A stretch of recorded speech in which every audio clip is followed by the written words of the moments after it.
always fascinated me that people call looking at sciences that have been going for thousands of years New Age. And it's interesting that the scientific community have, for this century at least, and for the last century, because really a lot of the quantum mechanics, Bohm and Bohr and Einstein and so forth, started in the early 1900s with their theories.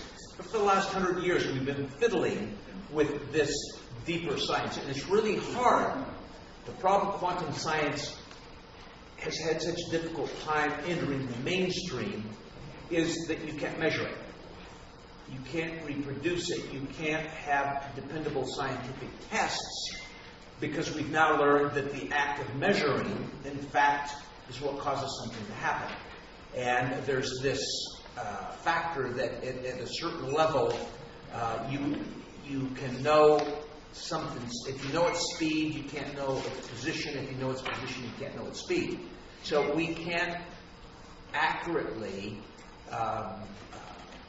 measure these things and reproduce them. And that whole idea behind science is that it's completely and totally reproducible. That's the theory behind science. And I think maybe science misleads. There's a lot of scientific evidence out there in many things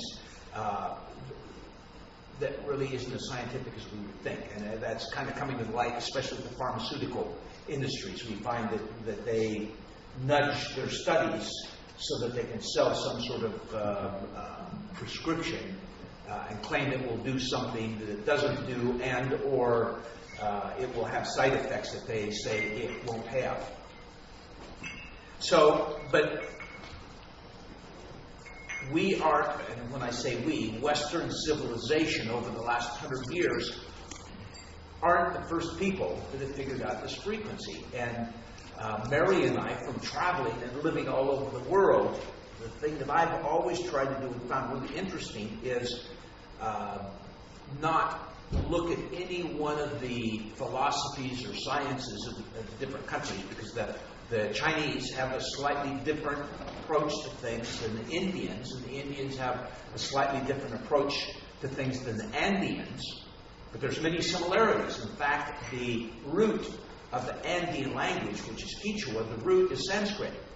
So there's an enormous connection someplace in the past between the Andes and India. So what I'm always looking for is not the differences, but the common things, where you have these sciences that have been going on for hundreds or thousands, I shouldn't even say hundreds, just they've been going on for thousands of years, and there's sort of root concepts. So Mary and I spent a lot of time with Indians studying Ayurveda, the science of life, and with Andean and Amazonian shamans studying their philosophies about the science of life, looking for the common ideas, the common goals of nutrition, the common ideas of exercise, and so forth. And this idea of frequency runs throughout, whether you're dealing with a pundit or a Vaidya from India, or if you're dealing with a Yachik or a shaman from the Andes.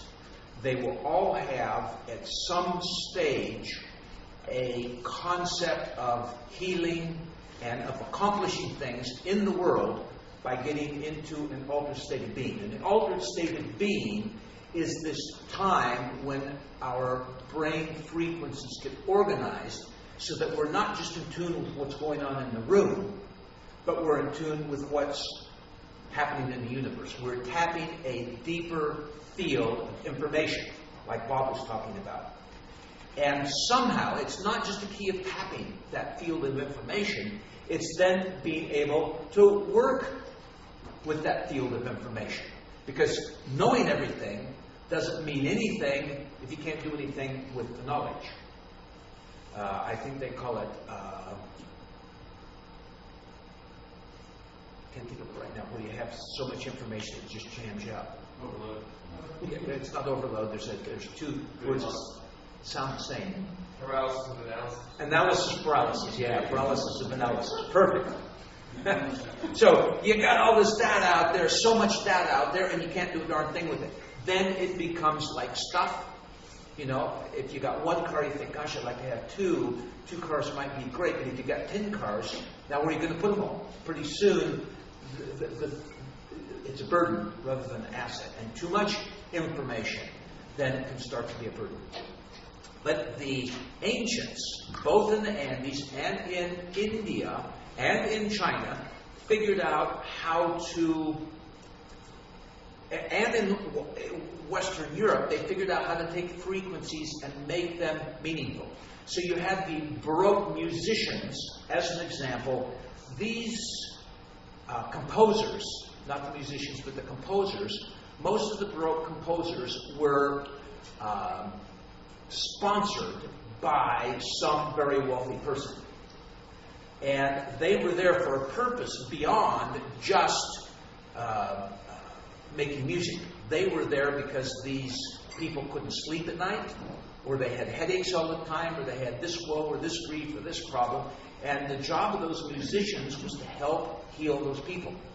And these musicians were maestros at creating results through music. And we know that composers have learned how to make you cry, or make you want to jump and dance. And it's a universal thing. There was a study done on music, and they found that certain kinds of music played all around the world, even in places where there was no cultural similarity. So they might be playing here in the United States and in the deepest wilds of Africa, where there was no connection as far as education or cultural background or genetics or anything else.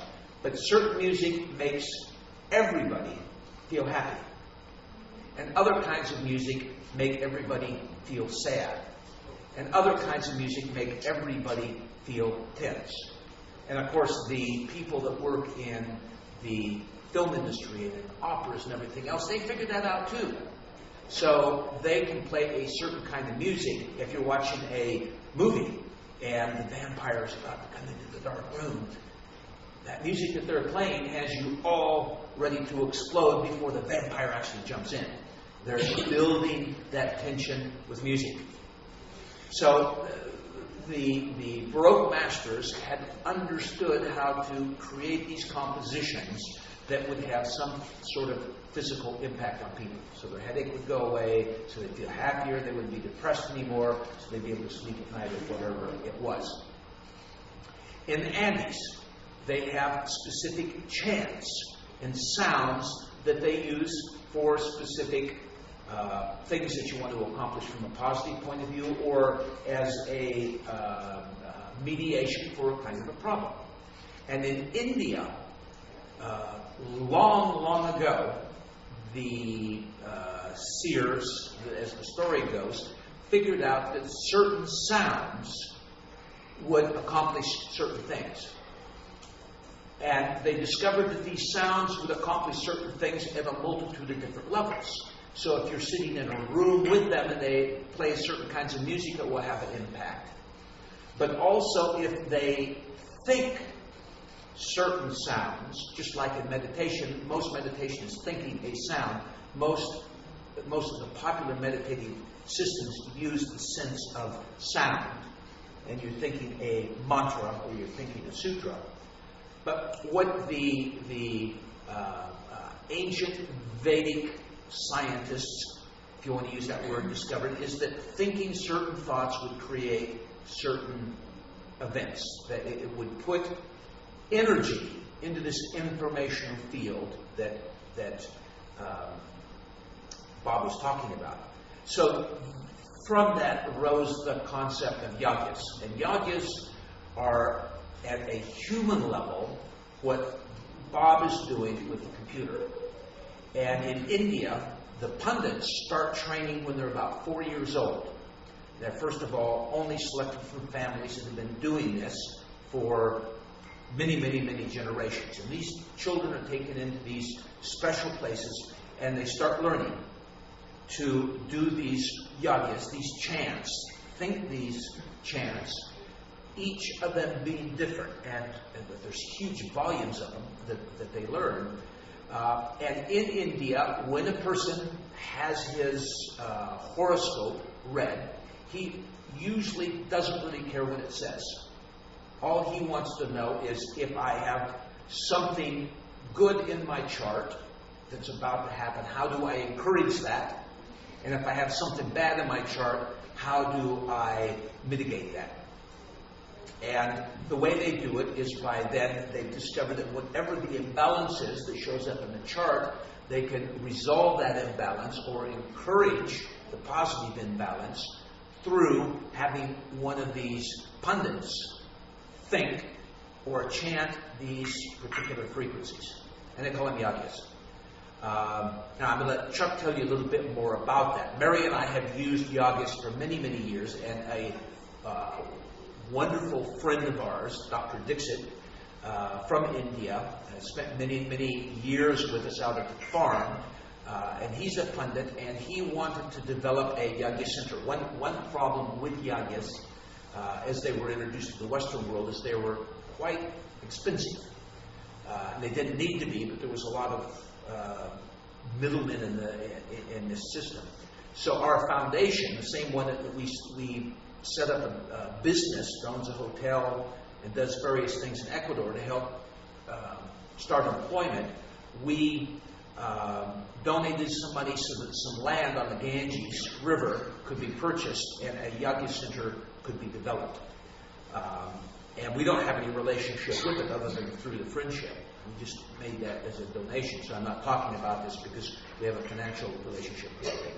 But while Dr. Dixit was here, we introduced him to Chuck, and Chuck has become the administrator of this entire business. So he's going to tell you a little bit more about it. And they've been quite busy because there's a fellow by the name of Joe Vitale. Any of you know Joe? Joe is a best-selling author around the world, and he had some phenomenal things happen to one, his significant other, who was very, very ill, thought to be dying, and he had a yagi that really helped. And then in business, are you going to talk about that at all? Sure. Okay, so he can talk about what Joe's done. But once Joe, the business was kind of going along fine, but once Joe started writing about it, I think it sort of exploded. So Chuck will tell you a little bit more about yagis. Thanks, Gary. Then we'll do the Q&A. So you've met me. I'm Chuck Hunter, and I've been an artist for almost 40 years. And I guess we met Gary in probably 1991 through Transcendental Meditation groups. And I guess the thread that's run through my life is my spirituality, my desire to have that spiritual come through me, and for me to be able to feel that spiritual all the time. And that's the zone that Gary's talking about. It doesn't have anything to do with religion. It has to do with a state of mind, with a settledness, with the ability to focus. And I was just really lucky to run into Gary and run into everybody that I've run into, but especially Gary. I'd like to thank him for this seminar that we've had these last 4 days, and also Jean-Marie, Bonnie, Bob, and especially behind the scenes, Mary. You may not know how much Mary does here, but she carries a lot of the weight. So, anybody here had fun this weekend? Anybody here learned anything this weekend? That's real. So I'd say we've had some real fun this weekend. So my talk is about yagis, and Gary mentioned that my take on what Gary said was that yagis are a way for us to achieve our desires. There's been a lot of talk about the unmanifest or the informational space and this physical manifest world.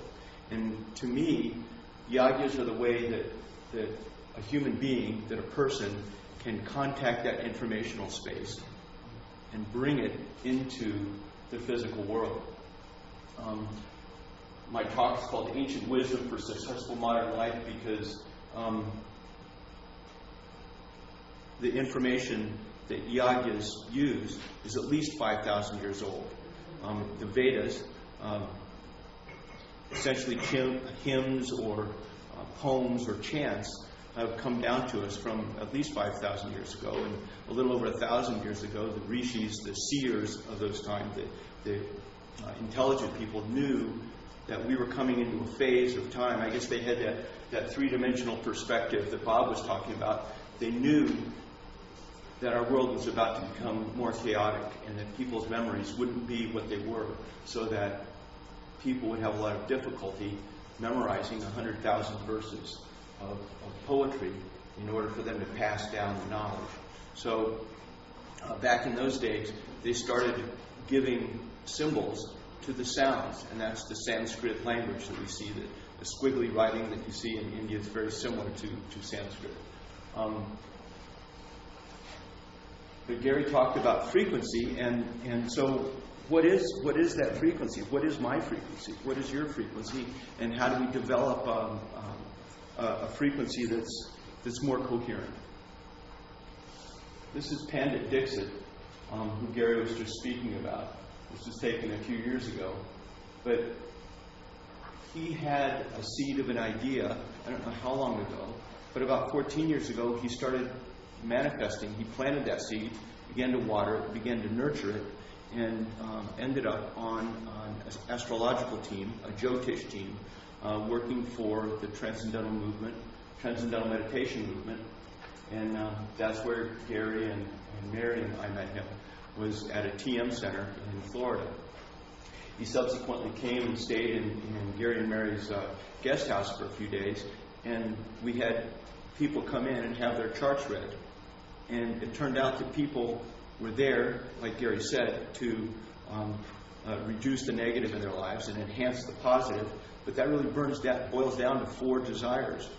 A desire for more love, a better relationship, or a desire for more money, more material goods, a desire for a good career, or did I say relationship?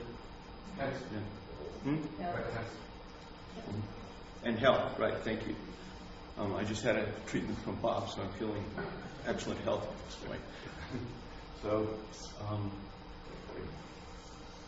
So Gary and Bob already went over all this, that we all have a frequency, we all vibrate at a certain frequency, and our thoughts and emotions are certainly frequencies of that.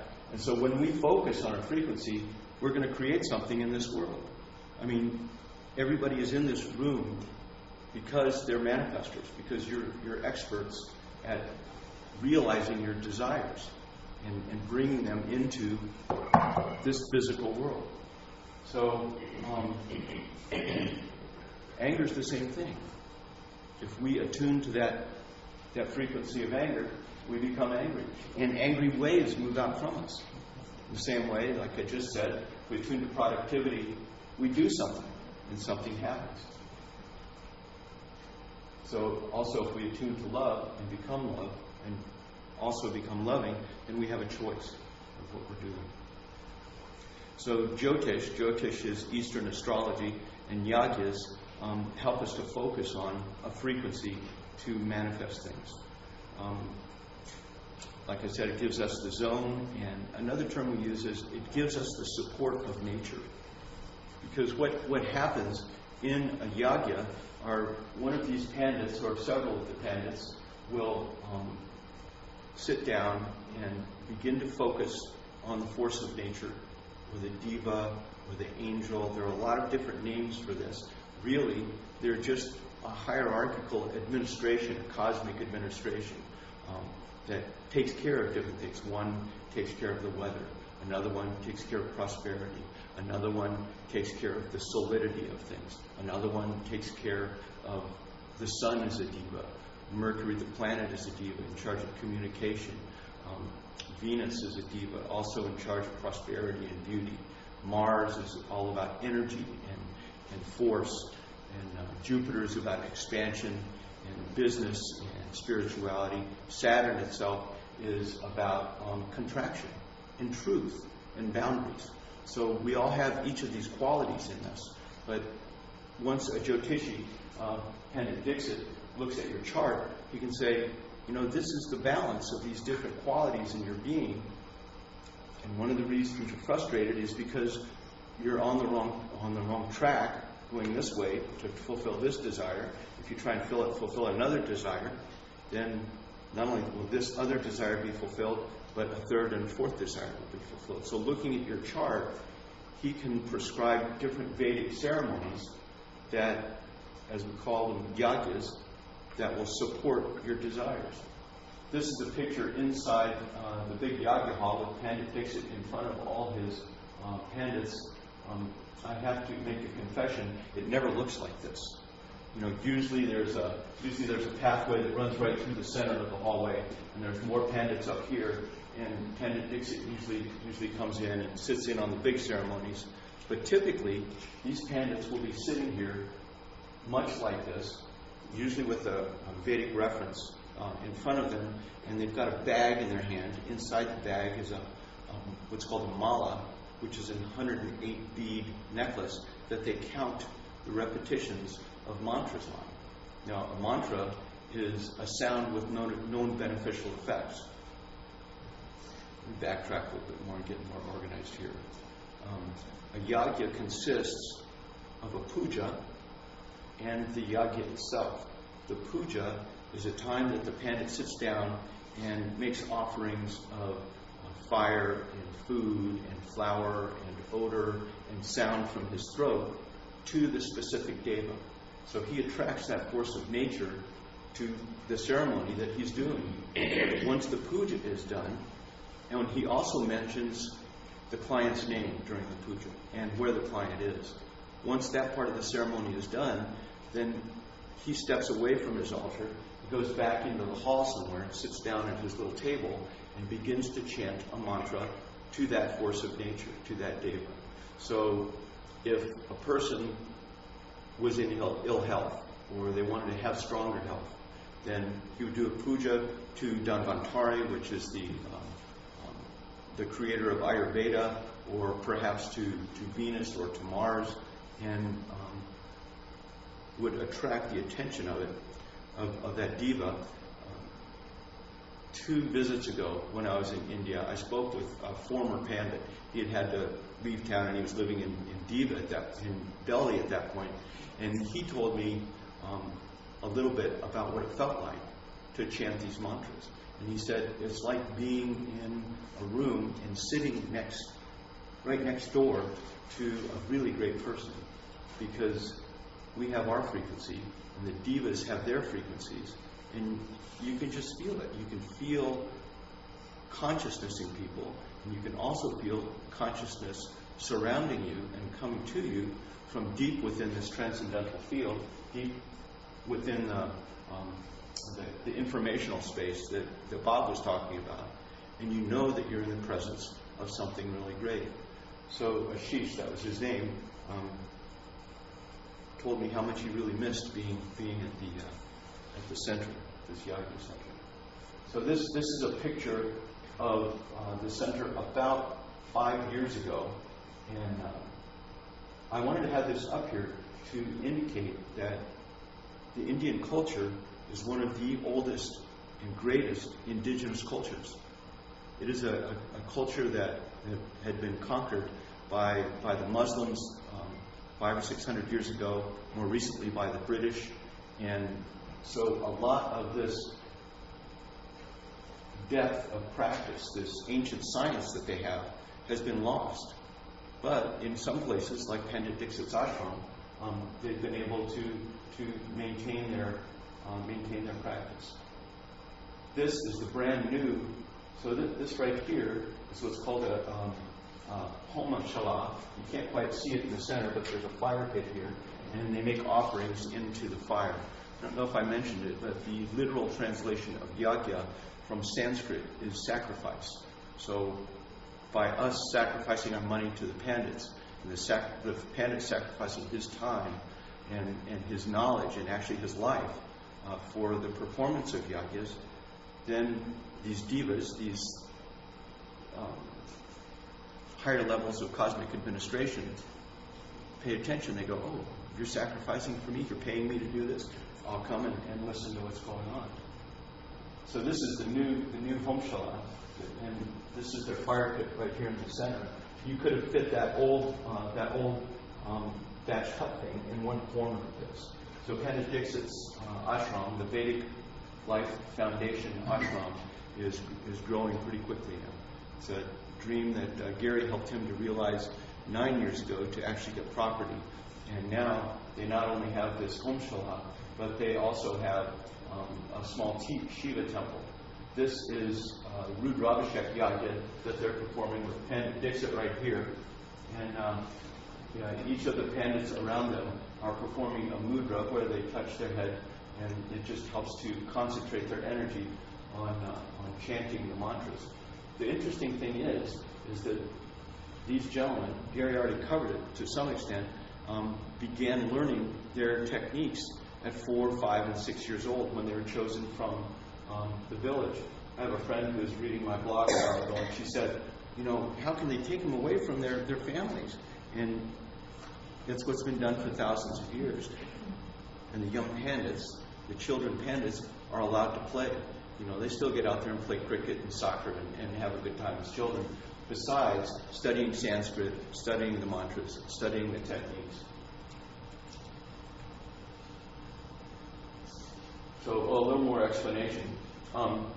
This right here looks like a pile of marigolds and roses. In fact, underneath it is a Shiva lingam, which is a symbol for Shiva. It's an egg-shaped stone, and the one that's underneath that pile of flowers has been passed down in Pandit Dixit's family for 1,700 years.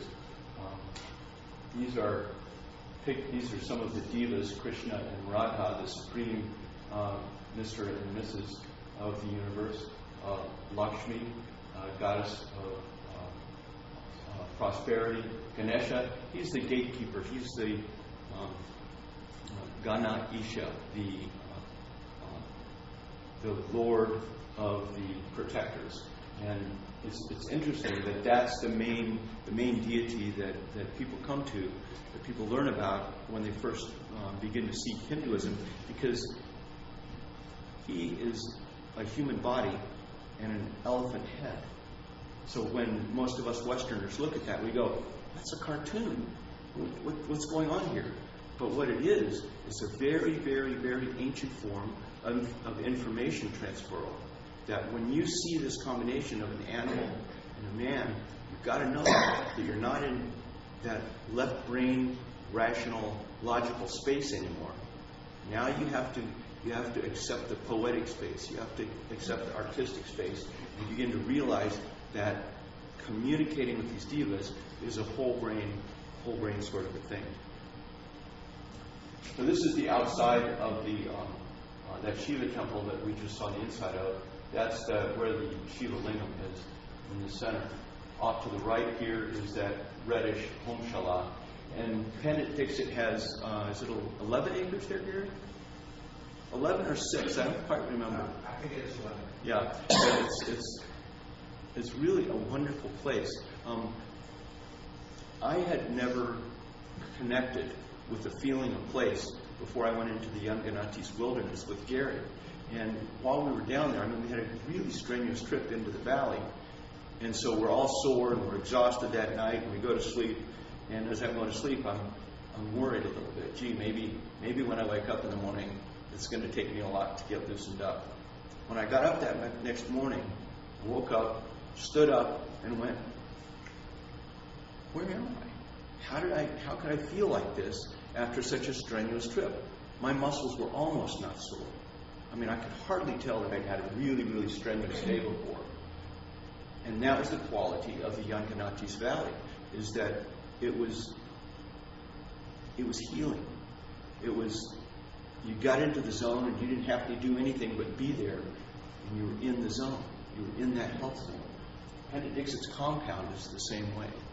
When I first got there, I'd been on the road for 33 hours.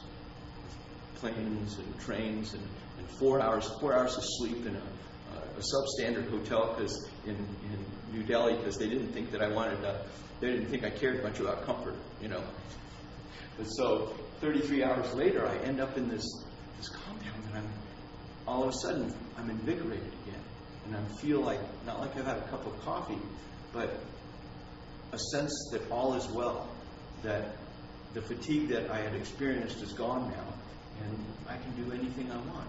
But this is just a magical feeling when you get to his ashram. So this is March of this year. This is that same altar, same Shiva Lingam. This is me in one of the ceremonies, and this is Hari Hyundai, and he's leading the chant. He's always very animated. And that's another thing about this frequency. It's not just a straight, solid, even frequency. They don't sit there and go Om Gam Ganapataye Om Namaha. It's a song. So they're actually singing these mantras, and the tonality, the rise and drop of pitch, is an important part of how that frequency is affected. So this is all part of their training again. You see a little tambourine in the background there. There was a drum over in this corner, and also a guy playing a keyboard.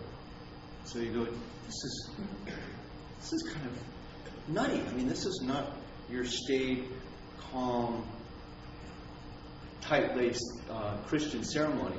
There's a lot of joy, a lot of bubbling bliss that comes up in the middle of these ceremonies. Sure, there's times where the mantras are very focused and very serious sounding, but then it always lightens up and always ends up as a joyful moment. So subtle details really do make the difference. If that acorn had hit dry ground, it wouldn't have grown. But because it got water, because it had something to protect it from the sun, because it had a pattern of water and food, then it was able to grow into a great oak tree. And I don't know if you've heard of the metaphor of the ocean liner and its rudder, but the ocean liner may be 1,000 feet long, and the rudder may only be 20 feet long, but still the rudder is what guides that ocean liner. So by doing yagyas, we can put a subtle influence into our lives that begins to shift our lives in a positive direction. And I didn't mention, I like to talk about Pandit Dixit and the thing, but the results of yagyas can be very profound. Joe Vitale, when his ex-wife was on her deathbed, had 500 of his friends praying for her and had ordered other ceremonies, but then he heard about yagyas from an emergency room surgeon in Austin and called us. And so we did a Mahamrit Vijaya Yagya, the Yagya for perfect health for Marion. 2 days later, she came out of the coma that she was in, sat up in her bed and said, I want to go home. They wouldn't let her go home. They wanted to keep her there for another week because they thought she was gone. She thought it was a catatonic coma and she was not coming back, but she did. If you come to our website, you'll see that there are plenty of testimonials there about people who have gotten benefit from yagyas. I guess I should give a business testimonial. A dentist client of ours alternates a success in business yagya with a Mahalakshmi yagya. So success in business turns out to be a yagya that will tend to cause reorganizations within your business structure. Secretaries will begin to change. Secretaries will leave. Production people will shuffle and change. And at the end of the yagya, you'll be better able to handle windfall flows of cash. The Mahalakshmi yagya is a yagya for prosperity, and it tends to bring windfall flows of cash. The first time I did it, I was a neophyte. I had no idea what was going on with yagyas. But Pandit Dixit said, if you do this, you'll get more money. And so I said, yeah, give me a Mahalakshmi yagya. And 2 weeks later, we had way too much business. I was a gold caster in South Florida, and we had way more business than we were ready for. And I was not willing to trust anybody to get them into our casting shop. So me and my employee ended up doing a lot of overtime to cover all the orders that came in. And that's the kind of report that we get from our clients, is that it really helps to increase their business. So, any questions? Okay. Thank you, John. Thank you. Actually, Mary gets, for her birthday every year, is a yagya. So one of those pundits year-round is doing a yagya for her. She has the Mahamrityunjaya yagya going right now. Now, what I want to do is, we've gone from international investing to having your own global business into looking at ways we can get in touch with a deeper field of information so that we have greater success in investing or business. Before we go out to the farm, I want to open this to questions. Maybe, Thomas, you could come up now too? Yes, sir. So that we can integrate all these ideas, because I'm sure it stimulated a lot. And let's just, any questions you have about anything, we'll be happy to answer them now. So you mentioned when you kind of first kind of found out about your stuff, you talked a lot about creating your own international business, structuring a company outside the U.S. Correct. And I haven't heard a lot about that this week, and I'm just wondering, is that still a really viable thing, something you really need to do, or? Well, yes, it can be. If you're careful not to put the cart before the horse. I don't get into it a lot in these courses because I know that the first and most important thing is for people to get started. And if I start talking about corporate structure, then people might want to spend all their time thinking about that rather than the important part, which is doing it. Having said that, there's three main reasons why you will have a structure. Number one is for asset protection. Number two is including limiting liability. Number two is for tax, to gain some sort of tax benefit. And number three is for estate planning. So if something happens to you, then the assets pass on to whoever you want them to pass on to in the most tax efficient way. From a tax protection point of view, which is the first place most people are looking at, usually the most tax efficient thing to do when you start a new business is to do it as a DBA. Because chances are, if there's any time in your business when you're going to lose money, it's going to be in the initial stages. So you might as well take the losses that you have initially and pass them on to your, so that they can offset any income that you might have made to begin with. If you have your own business and you have a bank account overseas, like with Yuska Bank, the funds that you have in the bank overseas are very much asset protected. Then if your business starts to have some profits, you might want to start some sort of planning. And the typical type of thing that a person would do is, I'll show you my structure. Okay, there's Mary and I up here. We have a number of limited partnerships that own our various properties, except in Florida, because in Florida they have a Homestead Act, and you gain benefits from owning the home personally, and it's homesteaded. But otherwise, a limited partnership is a good way to gain asset protection, because it is an agreement where generally, like in our case, Mary and I are the general partners, and the general partners control everything. Then we are limited partners also, as are our children. And in a limited partnership, the way the law works is if somebody has a lawsuit and gets a judgment against you, they can't take the assets of that limited partnership.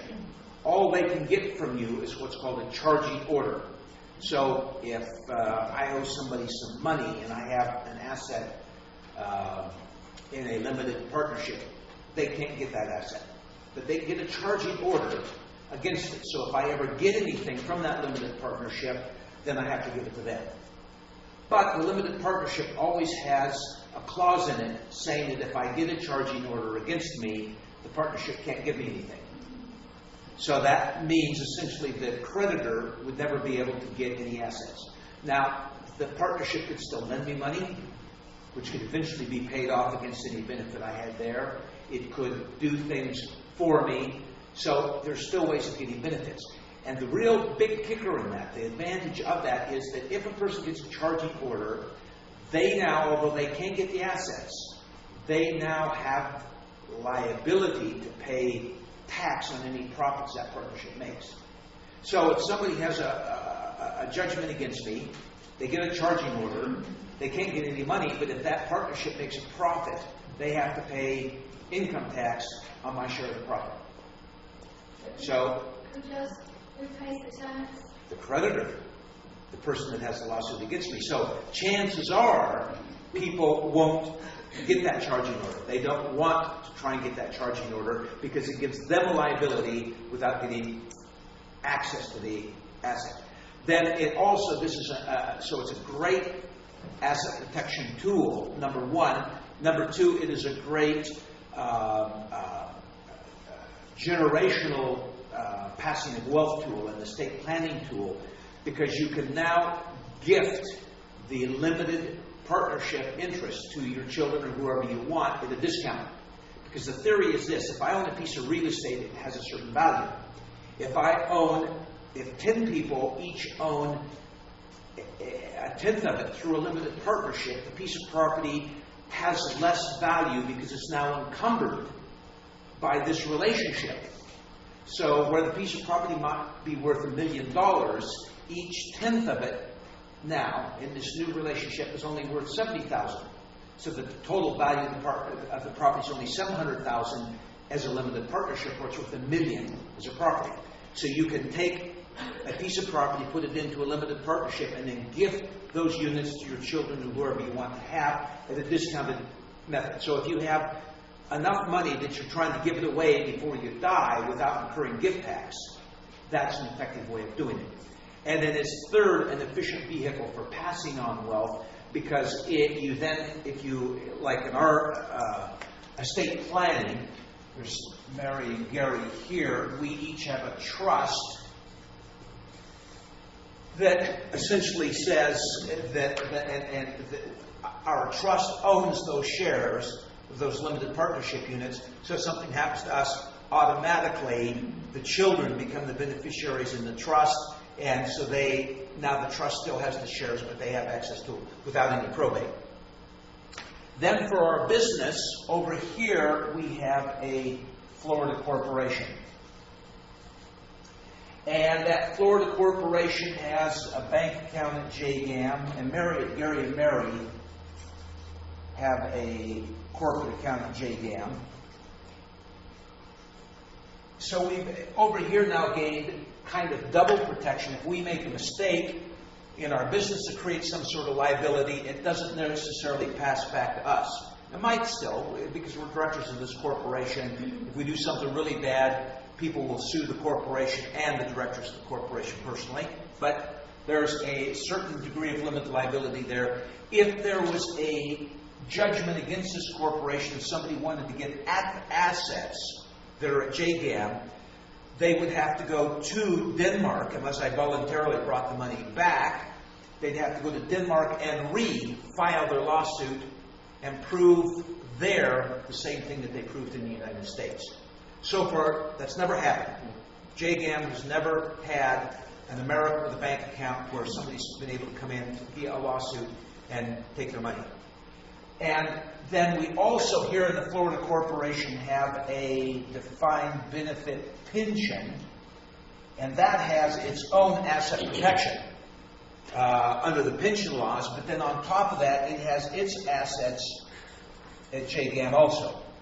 So there's a great deal of asset protection above and beyond the typical liability insurance that we would have in our business and our personal walk of life. Then when it comes to all of our assets in Ecuador,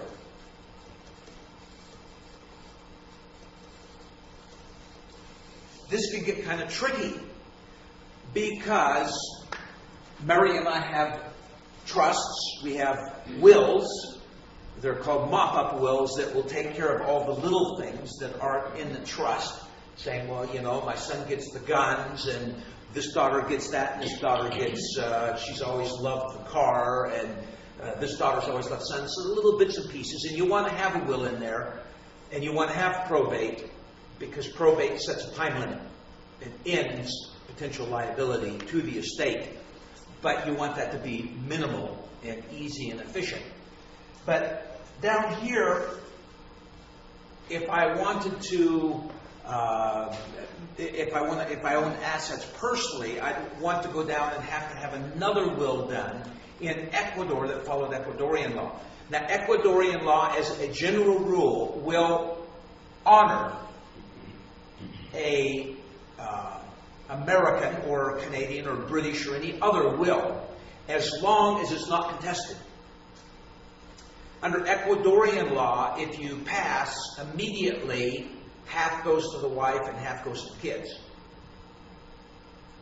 And so if I've given everything as an example to Mary, and I pass, and she goes to collect that, it's just fine, as long as the kids don't object.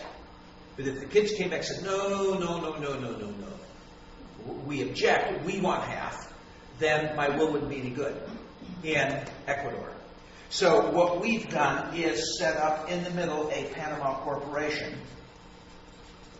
that we own, and it owns all the assets in Ecuador. Now, this is also a handy vehicle if you have any income generation, like if we are going to rent our houses and so forth, we don't collect the money there. We collect it at the Panamanian corporation. So it doesn't ever get into the Ecuadorian system. And it is actually quite difficult to pay Ecuador tax, income tax.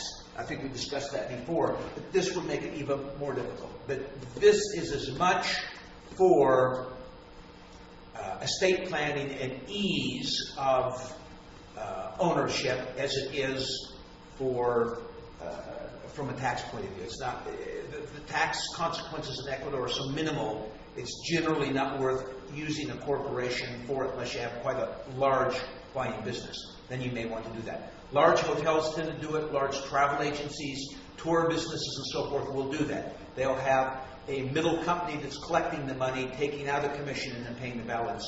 That used to be a popular system in the U.S., but the U.S. taxing authorities caught on to it and use what they call pass-through regulations that treat the middle company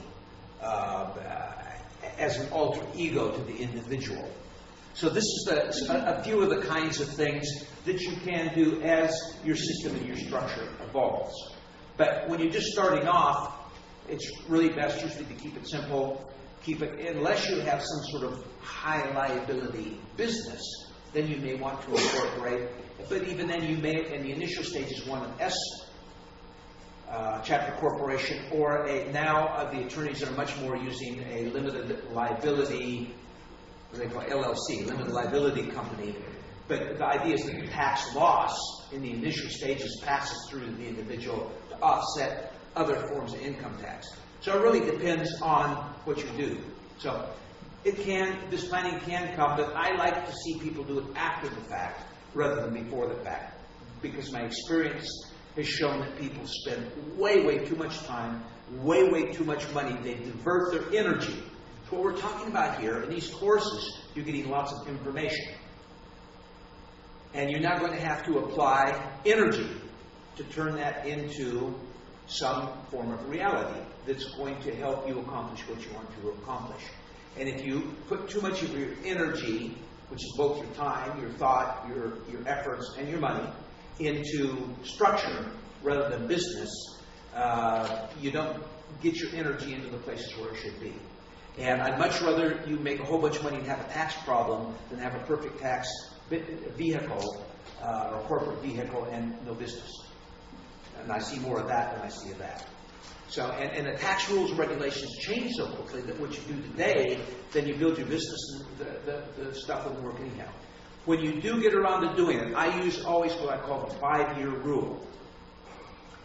I calculate what my potential is in having to pay tax. If I'm doing this for tax reasons and or estate planning, I calculate how much it's going to cost me to set this up and run it for 5 years. And then I calculate my potential tax or estate savings. And if they are not substantially more than the 5-year cost, I won't do it. Because we're basing our structure around the idea that we're going to make a profit and have a tax liability. But if we don't have a profit, the one thing we can be sure of is all the expenses of managing all these things will continue to go on.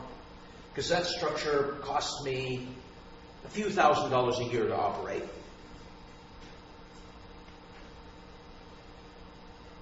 Okay? Yep.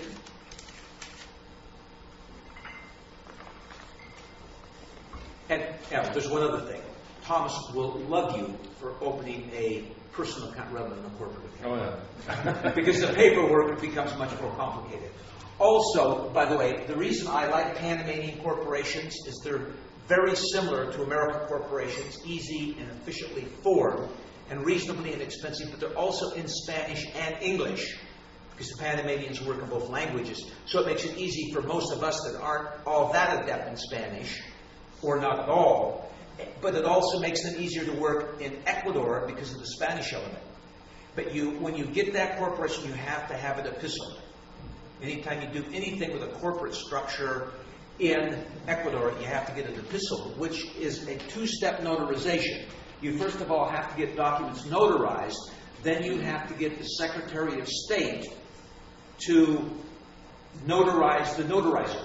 It's the best way to say it. The Secretary of State has to say, I'm the Secretary, like anything I want to do with our Florida corporation in Ecuador, we had to have it epistled saying, if I'm signing on a document, I have to have a notarized statement proving that I am authorized to sign on behalf of that corporation. Notary has to notarize it, then it has to go to Tallahassee. And the Secretary of State of the state of Florida has to say, I'm the Secretary of State, here's my stamp, I hereby state that that is a true notary for the state of Florida. And you have to go through that whole rigmarole, which means that to get a document signed might cost you $300 or $400. I think it's $240 that my attorney charges me to epistle a document. So, not to mention the time. Questions? I just want to say that, as Gary said, we take all these structures at JGAN, but it takes a long time. You know, to set up a personal account is 2 days. This is much more complicated. But I also want to make a point. When I met Gary 10 years ago, and I'm very much a left-brainer. So, you know, all this with pujas and all this to me was, you know, and I didn't really sort of believe in it, but my wife is very spiritual, and what happened was, before we got registered with the SEC, they kept stopping me at the immigration office, and I was taken to the Homeland Securities, and they interviewed me, and they went through all my stuff, and this happened 2 or 3 times, every time I was going to Gary's place. Before we got registered, I never gave presentations in the US, because we're not registered. But I did the exception with Gary. But they stopped me every time, and they went through all my stuff. What I didn't know was, the next time I was arriving after being stopped 3 times, I walked through immigration, nothing happened. You know, he was really nice to me and said, you know, hey, what are you doing? And can you give me an investment advice? And, you know, he was really friendly. And as soon as I got here, Mary said to me, how did it go? How did it go? I said, great, not a problem. And she said, yeah, because she had someone doing the puja. And I walked straight through, so I said, oh, there must be something about it. It's these little subtle nudges. It makes a difference. Every time you get in the line, you think about you just want to get on the airplane. And you have to choose now which line am I going to get a hassle? And which line am I not going to get a hassle? And that's where this kind of thing, you just suddenly become lucky. You get in the right line where everything flows smooth and easy. If you're utilizing Ecuador product for a website, would it be better to I don't know, can you utilize it as a business and not pay some sort of taxes, or you're always going to be? Okay, as an American, any Canadians here? You're lucky. Okay, so you if you leave Canada, you don't have to pay American tax. But Americans, regardless of where you live, always have to pay U.S. tax. No, not evade, but protect IBC. Or doesn't matter. At a certain level, there's a variety of things you can do. Okay, but the golden rule is that you're going to have to file some forms. You may have liability or not. It's quite difficult to get away from the form filing. There is one way, and I'll show that in a second. My children, 3 of them, dual nationals, have that. Especially our youngest daughter, who had her entire education in the United Kingdom, really has never lived full-time in the United States, and she's doing quite well in business, and she has this pesky thing that she has to not only do the taxes, find somebody that knows how to not only do her English tax but her American tax, but has some American tax liability. And that is very difficult to get away from. So the fact that you are doing business in Ecuador doesn't mean that, even if it's an Ecuador corporation or a Panama corporation or an IBC, doesn't mean that you don't have tax liability and or reporting liability. Now, here's the ways that you can get around that. First of all, if you're bona fide resident outside the United States, you get a credit, a tax, not a credit. The first, it's about $92,000 of earned income is excluded. So that's tax-free. Then if you're paying any tax someplace else, that you get a direct credit. So let's say you earn $180,000. And the first $92,000 is tax-free. Let's say the second $92,000 generates $30,000 of tax liability, but you paid $28,000 worth of tax in Ecuador or someplace else, then you'd only pay $2,000 of U.S. tax. So there's that benefit to begin with. One way that you can get rid of the tax monkey off your back is through a perfected foreign trust. If you have a relative that will grant a trust, foreign trust, they put a little bit of money in it, and it has to be a relative. There has to be some interest. I could do this, for example, with my mother, except it would make her so nervous that I'd never ask her. But my mother could create a trust in the Cayman Islands, as an example, and put $5,000 in there. I could now lend that trust $1 million at a reasonable interest rate. So let's say I lend it at a reasonable interest rate today might be 5%. So I have a tax liability on income from the 5%. But if the trust is making 10%, then I wouldn't have that tax liability. My mother would, though. As the grantor of that trust, she would have liability on any income. However, if the trust just bought a piece of land or bought gold or something that didn't generate income, she'd have no tax liability. When my mother passes, that trust would then be perfected. The person that granted it is gone, and so nobody now has a tax liability. So there is that structure, but to do it is rather expensive, and you have to really, really be careful that you follow every step in the correct way. Because obviously the taxman doesn't like that, and they're going to try and break that trust. So unless you should figure probably $10,000 to start it, and $5,000 a year at least to keep that thing going, and maybe more. So it has to be a significant amount of tax liability to make it worth doing. Another way to do it is, let's go back here to this. Let's say you're going to start a business overseas. There is a minefield of legislation aimed at stopping Americans from putting money into foreign corporations and then saying it's not theirs. There's so many different regulations we don't want to talk about it. But in all of them, there's two concepts. There's the concept of the kind of income and whether the corporation is controlled or not controlled. So here you split the type of income into earned and passive. So if I have a foreign corporation, let's say I'm going to do some kind of business like the tour business in Ecuador, and I want to form a Panamanian corporation to do that, I might say, I'd like to have some partners to help me out. So if I take this Panamanian corporation and I sell 50% of it to non-Americans, it's now deemed not controlled. And the definition under the tax code of a non-American is either a non-American or an American that has less than 10%. So I could have 6 Americans that each own 8 or 9%, or I could have some Ecuadorians, but they have to be legitimate shareholders. I can't have a Panamanian attorney hold half the corporation on my behalf, because then he's deemed my alter ego and it's me. But let's say, I don't want to risk all my money in this business, so I'm going to get 5 partners that are each going to own 10%, and they'll put up 10% of the capital, and they'll do 10% of the work, and they will make 10% of the profit.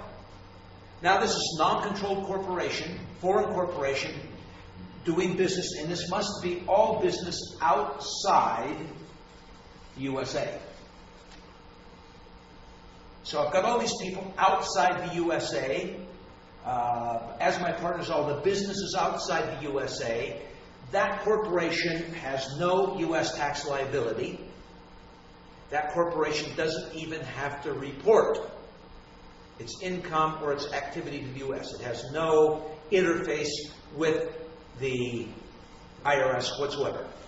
Now, I, as a shareholder, and especially if I'm a director, still have some reporting requirements to the IRS. So I have to say, hey, I'm a director of this foreign corporation, I own X number of shares, and so forth. But the corporation doesn't have to report.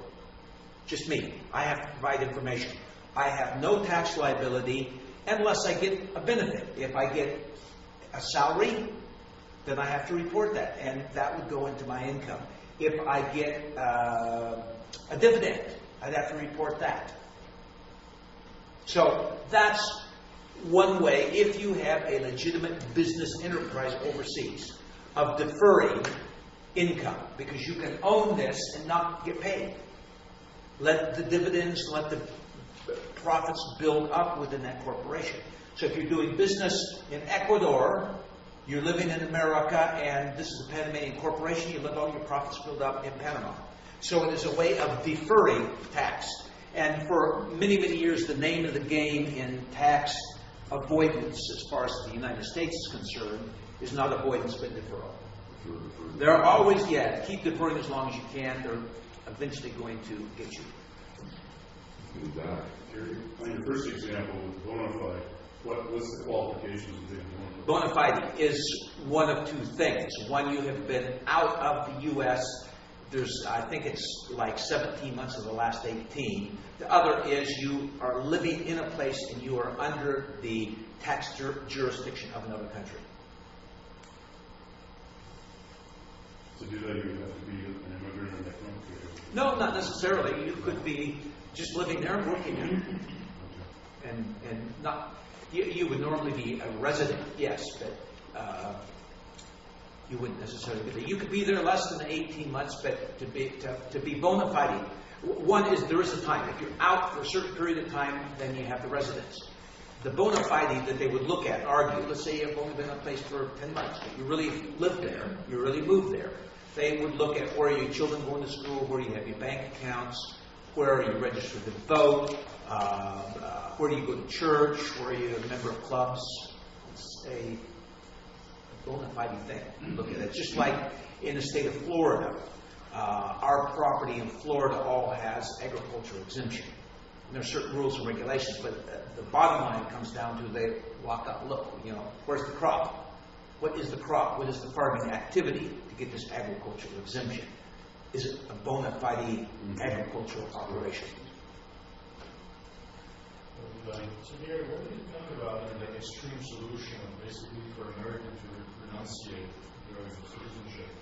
That's a really, really good question, because I've had this conversation with my daughter a lot, because there she is. She really has minimal connection with the United States, and she's had to pay U.S. tax. Gosh, is it really worth it? You're a British resident as well. Maybe is it worthwhile just giving up your U.S. citizenship so you get rid of this monkey off your back? And every person has to decide, in my instance, for example, do I want to have to get a visa to come back and visit my grandkids and go see my mom? And how important are those things to me to be able to have that right to just walk in anytime I want?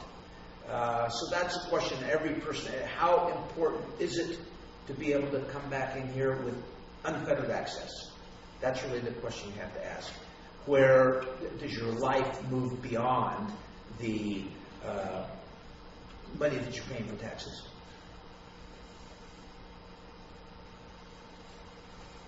So, if my daughter wants me to give an answer, I'm not going to. She's going to have to make the final decision. Any more questions about investments, about the markets? I want Thomas to go over, because I think you have, don't you, some of the portfolios? Mm-hmm. And I think we should take a look at those, because that's the one thing we ran out of time on. We talked about the borrow low deposit high, but for most Americans, for most people that are going to do borrow low deposit high, at least the best way to start, if you've never done it before, is to borrow multiple currencies and invest in multiple currencies.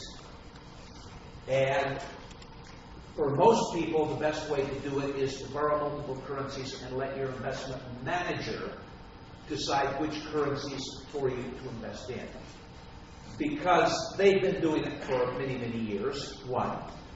Two, they have the facilities to do it, and they're monitoring it 24 hours a day, 7 days a week, and they're in a position to unwind positions much more rapidly than you are. I like to do it that way because if I want to go off on holiday, I don't have to be thinking all the time about, should I do this or shouldn't I do this, and so forth. And JGAN has created a system that's pretty good, and it gives you so many options of low risk, medium risk, high risk, speculative, and then with or without leverage. And how much leverage? 1 times, 2 times leverage. So you really have, and then with the Forex, you have about 30 different choices. Okay, let's see. Just one quick question, Gary. Yeah. Early on, you did think about the kind of little river is be it cash, be it equities, be it bonds. Yeah. You had a list of what if these things are going on. Yes. Here's a new check and whatever. Yes. Is there any particular information source that would have all that in one place, or a better way to gather that data when you try to make those decisions? No. You could certainly quickly ask your banker, and they would know all that data because it's all readily accessible data. I'm not sure that there's any one place you could definitely get it all probably out of the back of the Financial Times. Yeah, you could get it all out of the Financial Times. A couple of things I was thinking would be difficult, like, is the yield curve inverted? But you can look at the ongoing interest rate, and you can look at the 10-year bond yield to see if that's the situation. So, yeah, you could get it all, I think, in the statistics in the back pages of the Financial Times. Actually, listening to Bob Shane earlier, I think perhaps we should have him come into JGAM and do a little scan on the stocks that we have to see if they have the right radiosonics. But anyway, how we do it at JGAM is, depending on your risk profile, we go low, medium, or high risk. The way we differentiate between a low, medium, and a high risk is the asset allocation. So what fixed income will be all currencies and bonds, and equities will be part of it. So, for example, with this is a medium risk profile.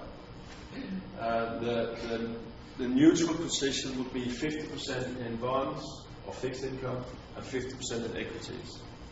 But we can move around. But the maximum it can go up to is 50%. But we can, if we think there's the environment is becoming more risky, we can actually take equities down to 0% and have it in cash if we want to.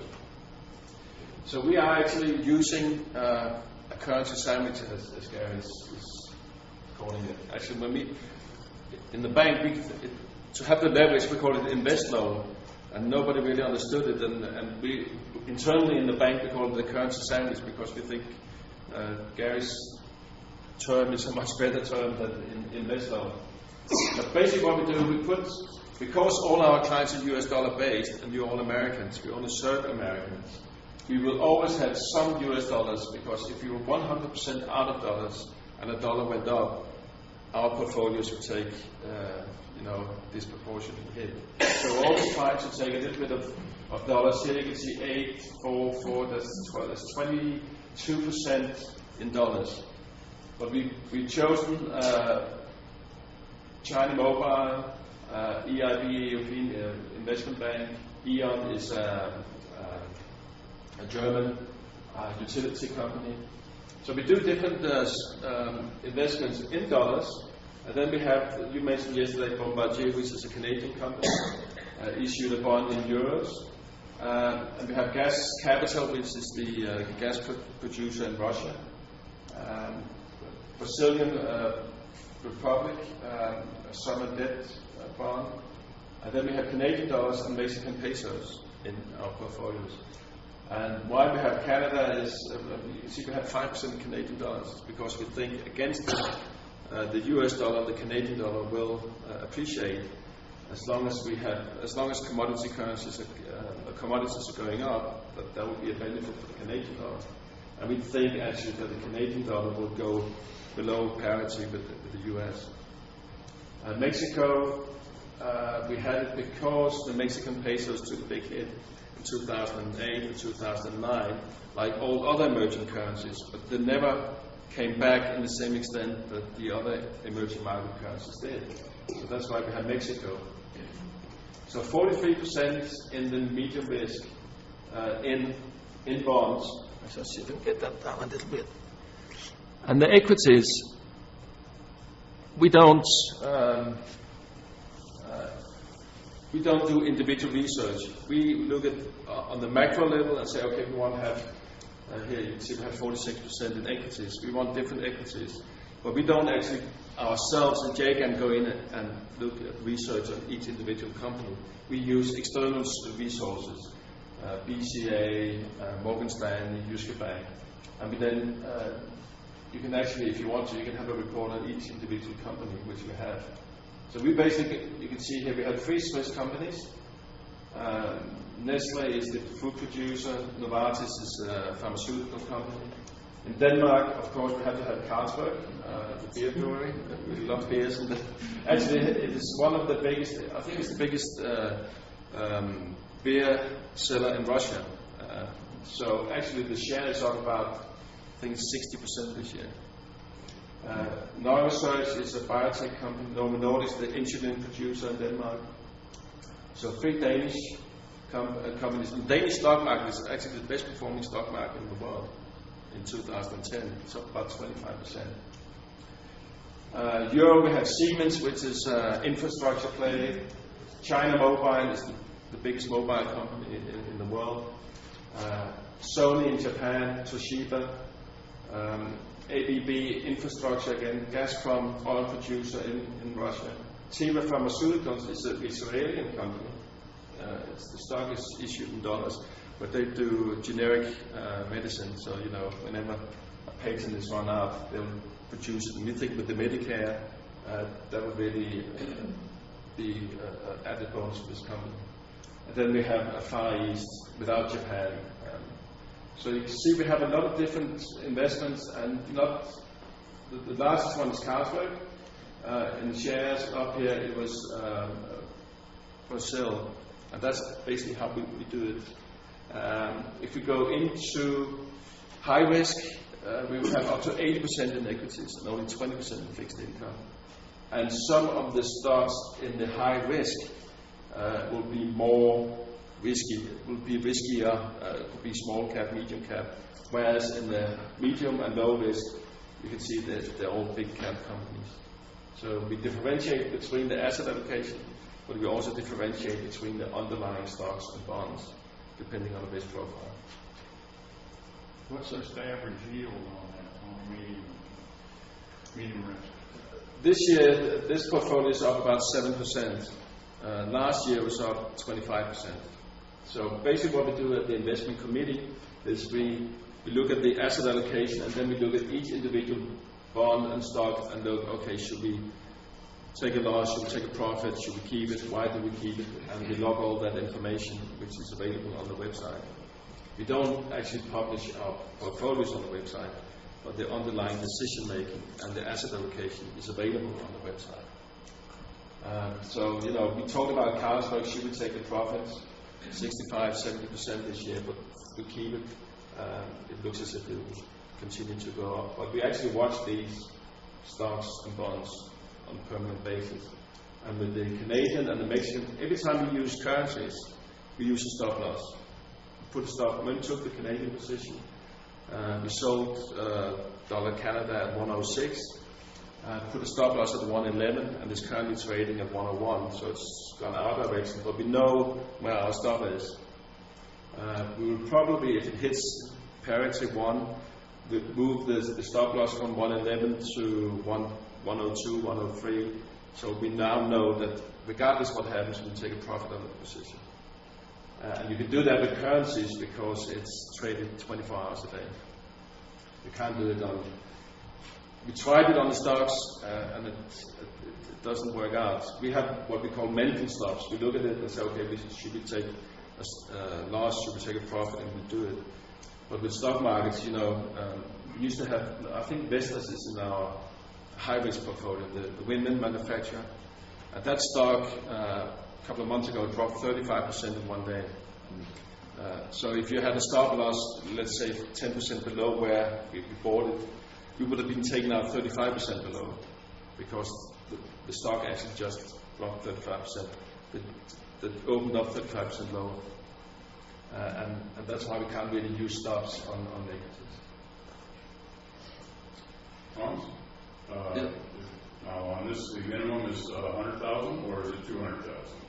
On this particular portfolio, it's 200,000. Yeah, because the minimum is 100,000, but portfolios from 100,000 to 200,000, we mainly use ETFs because we can't get. If you had 100,000, you had to make all these investments. It would be too expensive for you, the client, because every time you execute a trade, that kicks off a commission to Jyske Bank, Morgan Stanley, whoever's doing it, and they normally have a minimum brokerage fee. So it would be too expensive. And they, I must also say, they have outperformed our portfolios between 100 and 200,000. It's not performing quite as well as these because we can't stock pick or do any individual picks. It's an ETF that takes a whole index so you know, we can't. Carlsberg will just be, you know, we wouldn't be able to pick a 60% stock because we'll just have a big index. Yeah. So can we actually redistribute and tell you we don't want 40% bonds, but that we just want 20% and more in stocks? Can you change those ratios? You can change them by opting for a different risk profile. Okay. So if you, let's say you score as a high risk, which has 80% stocks, 20% bonds, and say, I don't really want that, you know, I want 50-50, you can go down to a medium risk portfolio. You can't go the other way. If you score as a medium risk and say, oh, well, I'd rather have a high risk, we can't do that on this. We'll have to ask, you know, we'll have to have you to look at the risk profile and give us some different answers. So you have to be more, willing to take risk and bigger swings. But you can easily go from a high risk to medium or low risk, or use leverage if you want to. And we don't like it, but we do offer the opportunity to have specific issues. Like, for example, you could say, I always want to have Microsoft, 5% of Microsoft in my portfolio, and we will respect that, and always add 5% in your particular portfolio then. It makes our work more complicated, so we don't really want to encourage it, but there might be issues you want to address and have in your portfolio. We always have Gary's special occasion, or he always has specific issues. But Gary actually has an advisory account where he can self-direct with his portfolio manager. And also Gary was talking about, in the downward trades, it's time to own bonds. When you're at the bottom, you buy stocks, you keep stocks on the way up. So when we reach the bottom, or when we reach a phase where it's going to be a bear market for bonds, are you going to guide, basically? Are you going to switch to smaller bonds? I think you have to be, although there's a lot of talks about a bear market in bonds, or are we in a bubble with bonds, per definition you can't really be in a bubble with bonds if you keep them to maturity, because you'll always get 100. But of course, you look at treasuries, basically what they're saying is, the interest rate is too low and it will have to come up, so everybody will have to sell the US treasuries. But with these bonds, for example, mobile telecom, it expires on 28th of January 2012. It's the top one here, you can just see it. We try and keep low duration bonds, 16, 14, 12. So, if you keep them to maturity, you get 100. So, regardless of what's going on in the bond market, you will get your money back when they expire. So, I would say if we believe that the bonds and interest rates are going to go up and bond prices will go down, we will probably sell some of the longer duration bonds and go into short duration bonds where we get 100 back when they mature. And that's how we differentiate.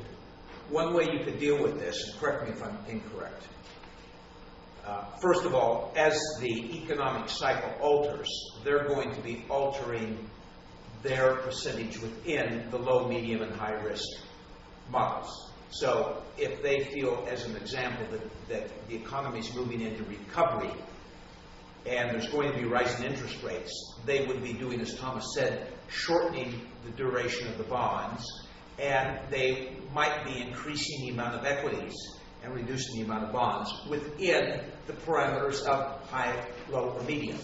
But if you go in, and I would always recommend taking the highest risk profile you can. So if you go into the high risk profile and you feel it's time to be more loaded in bonds, you can say to JGAM, yeah, I'm high risk, but right now I'd like to be in the low risk portfolio. Correct? And then if down the road you felt, well, now a recovery is coming, so I want to get out of the low risk portfolio and get into the high risk portfolio, they can make that switch. And you would accomplish essentially the same thing. You'd be getting twofold shift. You would be getting the shift from low risk to high risk, and you would be getting the shift within those portfolios, because the same time you're seeing that will be the same time they're seeing that.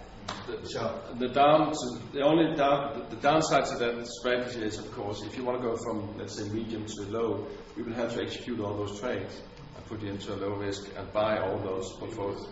So that will be expensive, but if you're right, it will work out. But we are actually sitting looking at this every day, and you can see we believe that we still have 46% in our medium risk, which is close to our neutral 50.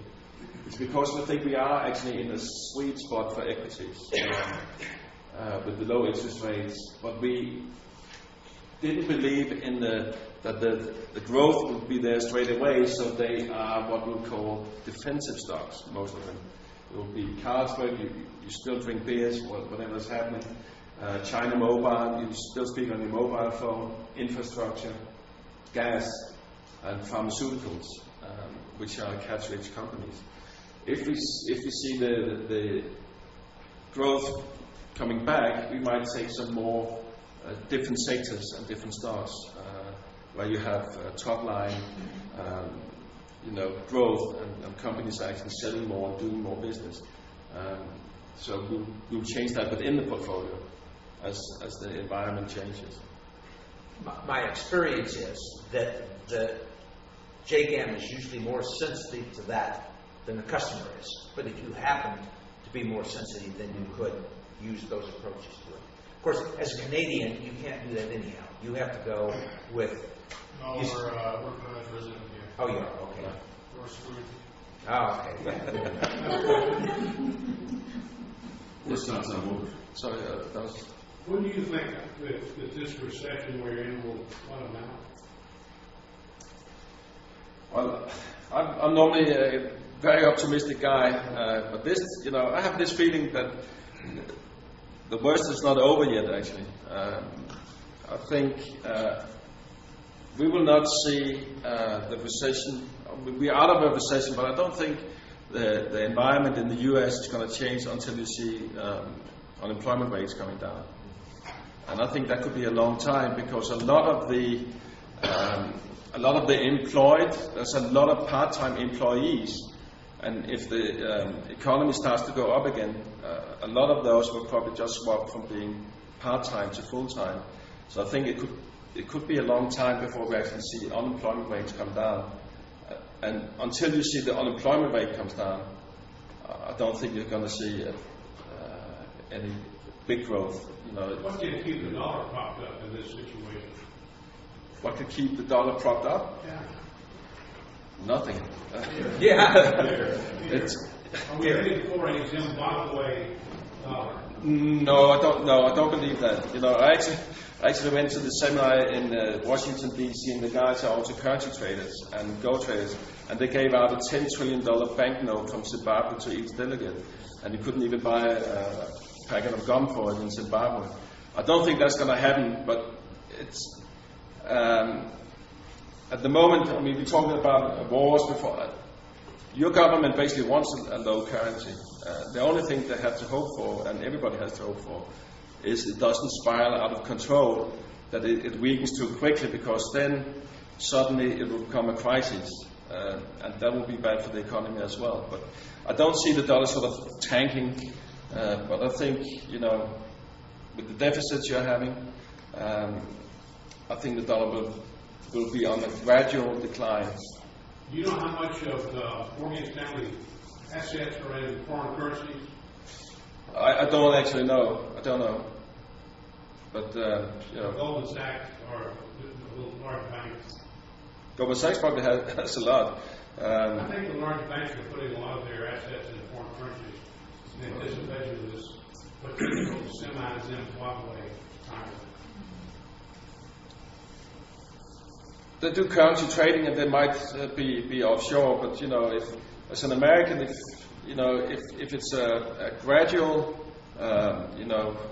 decline of the dollar, it's not too bad, because you're living here, and as long as inflation, that will kick up inflation at some point, because you have to import goods and have to pay more for it.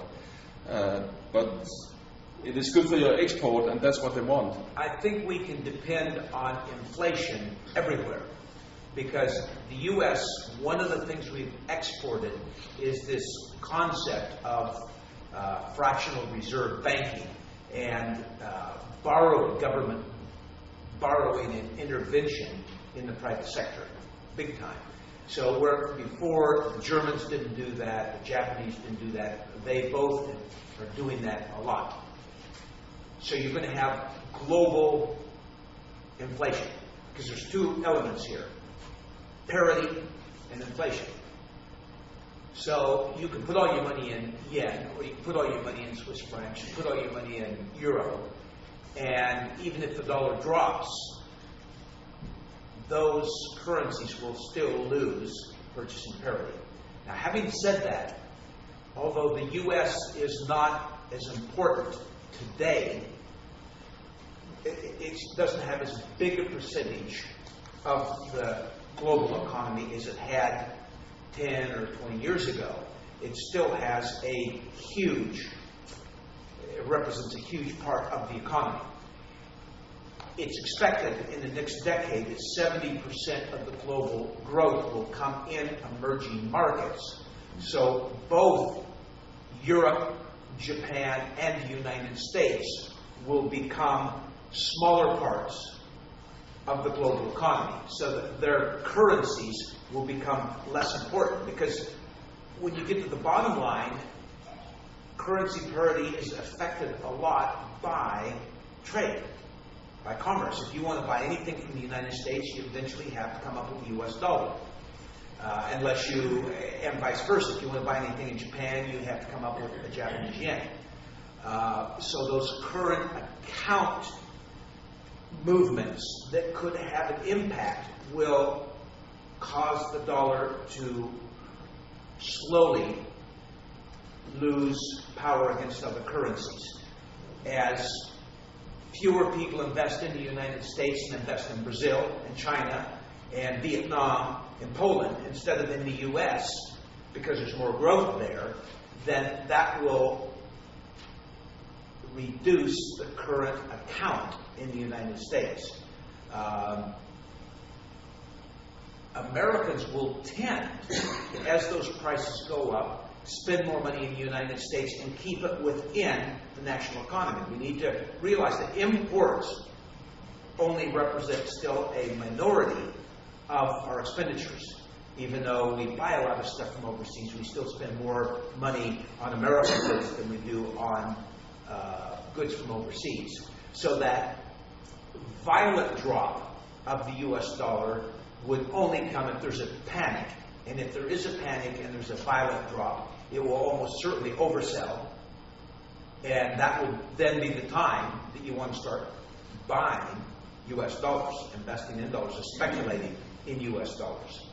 And stay tuned to our website if that happens. Right now, it's my portfolio, I was just looking, my portfolio rose, my liquid portfolio, taking out the real estate content, rose almost 13% just last month. But a big part of that was because of that dramatic fall of the U.S. dollar, because I'm short the dollar and have no dollar investments in that part of the portfolio, or very few dollar investments in the portfolio. But I never get too excited about that. If it goes up 5% or down 5%, currencies are always sort of moving along. But you won't see a fundamental collapse of the U.S. dollar happen quickly. The Chinese won't suddenly abandon the dollar because it's so important for them to continue their progress selling products into the U.S. Last thing they want to see is a recession in the United States. They're going as fast as they can to get other people to become their customers, but that's going to take time. And they actually have, the Chinese have about $2.5 trillion or $3 trillion in currency reserves, and a lot of that are in US dollars. So obviously that they will not sit and watch the dollar collapse. And as long as the US dollar is the reserve currency of the world, 63% of all currency reserves are held in US dollars. It's down from 70 or 72 about 5 years ago, and it will probably gradually go down. But I don't think there will be a reserve currency until the Chinese let their renminbi freely float, and that could be many years from now. But actually, I read a report that with Bank for International Settlements, when they calculated how much turnover there is in the currency market, that if the currency market keeps developing what's been doing up till now, in 3 to 4 years, the Chinese currency reserves will be about $5 trillion. And if they just had to move 1% in the currencies from one currency to another, that's $50 billion. That's more than Bank of Japan did in their currency intervention. So basically, what the report concluded was that 5, 6, 7 years down the line, the Chinese may be so big they can actually set a whole range, the range for the currency. Because if they just take 1% into one currency, it's $50 billion. Which is, it took Bank of Japan $30 billion to move the yen 2%. So, do you think America's going to go the way of the Roman Empire and the Brits and British Empire? Have we had our time? Are we done? Well, the nature of the universe is one of entropy. Things build up and then they fall apart.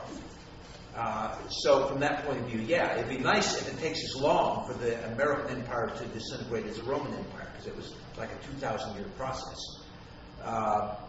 But and a lot of people say that. And I wrote an article not too long ago comparing a lot of things happening in the U.S. that caused the fall of Rome are happening in the U.S. now. But the most important thing I pointed out is Italy is still a fantastic place to live in. We as individuals don't have to participate in this demise of the State of the Union, if you want to call it that. So, there's many, many families that if you could go back, Italian families, you could go back 2,000 years from the decline of the Roman Empire. They profited from that because they were adapting to changing times and were in the right place, and those families continue to be wealthy. So, I think that the United States, in terms of being the dominating and only economy in the world, it will continue to drop down. I think that the standard of living has the potential to drop in the United States, but that doesn't mean that everybody's going to be poor and that everybody's going to suffer. But we actually hear the argument, not hear it often from other people saying that, is this the time for the U.S.? Each empire has its lifespan, and I'm seeing the end of your empire. I believe what Gary is saying, don't just see an empire crumble within a few years. But I read a very interesting article by a Russian guy, and I really can't remember his name now, but he was writing about 5 stages of how a country will collapse or a society will collapse. And it starts off with a crisis, investment crisis. Then it goes into a sovereign debt crisis, and then everything, one domino takes the next. And then the society itself actually you start mistrusting everybody. And it was a really interesting article and scary. Sorry? Was it Karthikov? It could be, yeah. Could be. And it was because he was basically describing what happened in Russia. And I think he gives lectures here in the U.S. About that, and he's seeing the same stuff in the U.S. My first book that I wrote in the 70s, called Passport to International Profit, was basically founded around the idea that we shouldn't think of ourselves as an American or as an Englishman or as a German from an economic point of view. Because of the technology that's available, we can be multinational people. We can pick and choose what's best for us. I use the phrase, the sun always shines somewhere. So we can choose to be where it's sunny, if that's what we want, all the time. And we can choose where to have our assets, where the sun is shining all the time. So really, if you're living in the United States and investing globally, a declining economy is positive from your point of view, because what's going to happen is there's going to be lower cost labor and more availability of capital. There's nothing worse than being a millionaire in a city where everybody else is a billionaire. Perhaps you're even, you Americans are more clever than the rest of us, because 25, 30 years ago you sold everything to, you had the problems you're seeing with the Chinese, you had 25 years ago with the Japanese when they came here and bought everything. But you basically sold it at a very high level, and the Japanese have been struggling with it ever since. You might do the same thing to the Chinese. So, people are afraid of China, but we could have taken. Here's where projecting into the future is a real problem. We could have taken all of the problems in the United States and added them up and come to a conclusion about why the U.S. was going to go into a decline, and not factored in the internet and what it brought to the United States, Microsoft and what it brought to the United States, Google, what it's brought to the United States, all of that added wealth that came in because we didn't picture it, because we didn't take into account innovation, luck, and a lot of different things that changed everything. it was fascinating because there was a book in 1992 written by Harry Figge called The Upcoming Bankruptcy of 1995. It was a fantastic book in that it made millions of dollars for me. Because a client from Dallas, Texas, gave me that book and he said, "You've got to read this." And Harry Figge was the head of a conglomerate called the Figge Corporation, and he was on President Reagan's board of economic advisors. And the Figge Corporation owns Raleigh Sporting Goods and a whole bunch of things. This guy was a real successful, smart businessman, so he had great credentials. And he wrote this book showing how the United States was going to go bankrupt and everything was going to fall apart in 1995 because America's debt was going to reach $1.8 trillion. And that would cause this complete destruction of the economic system. And I read this book and it was so scarily written by such a figure of authority. I said, "Oh my God, everything's going to fall apart." This happened, interestingly enough, right at the end of the last 15-year downward cycle. I'm waiting right now because history suggests that the end of this downward cycle will be about 2012. I'm waiting for the next book because I remember how I made millions there being completely wrong. This was a New York Times bestseller. I said, "Geez, this is a terrible problem. People have to get out of the United States." I created a course called International Investing Made Easy, and I did a marketing piece based around Harry Figge's book, and we sold millions and millions of dollars of that course, showing how people could invest globally, how to get their money out of the dollar, because there was going to be this complete, total, utter collapse. And it was instead the beginning of the great, and I said 1995 is the upcoming. It might have been 1985. No, it was 95. Yeah, 95. It was the beginning of the biggest economic stock market boom in the history of mankind. So Figge's conclusions were 100% wrong. And we tend to go in these cycles, and you could almost feel the mood getting blacker and blacker and blacker. Well, when it's blackest, you're the deepest in the tunnel. It's just before the light starts showing up at the end of the tunnel. And it's not going to happen. In 2012, it's not like the market's suddenly going to take off. That's when the fundamentals will start making a shift, and you're going to then be moving back into the next 15-year bull cycle. Now, most people won't catch on until 10 or 11 years into that cycle. But obviously, in those beginning stages is when the real bargains are there. You know, you take the 1998 stock market boom, the bubble burst in 1998, the time to have really made money is to have been buying in 93, 94, in that early stage of the bull market. So I'm just waiting now because I've had the lucky opportunity, because I got started clear back in 68 and have been through so many of these cycles now to kind of feel it. So I'm really watching for that.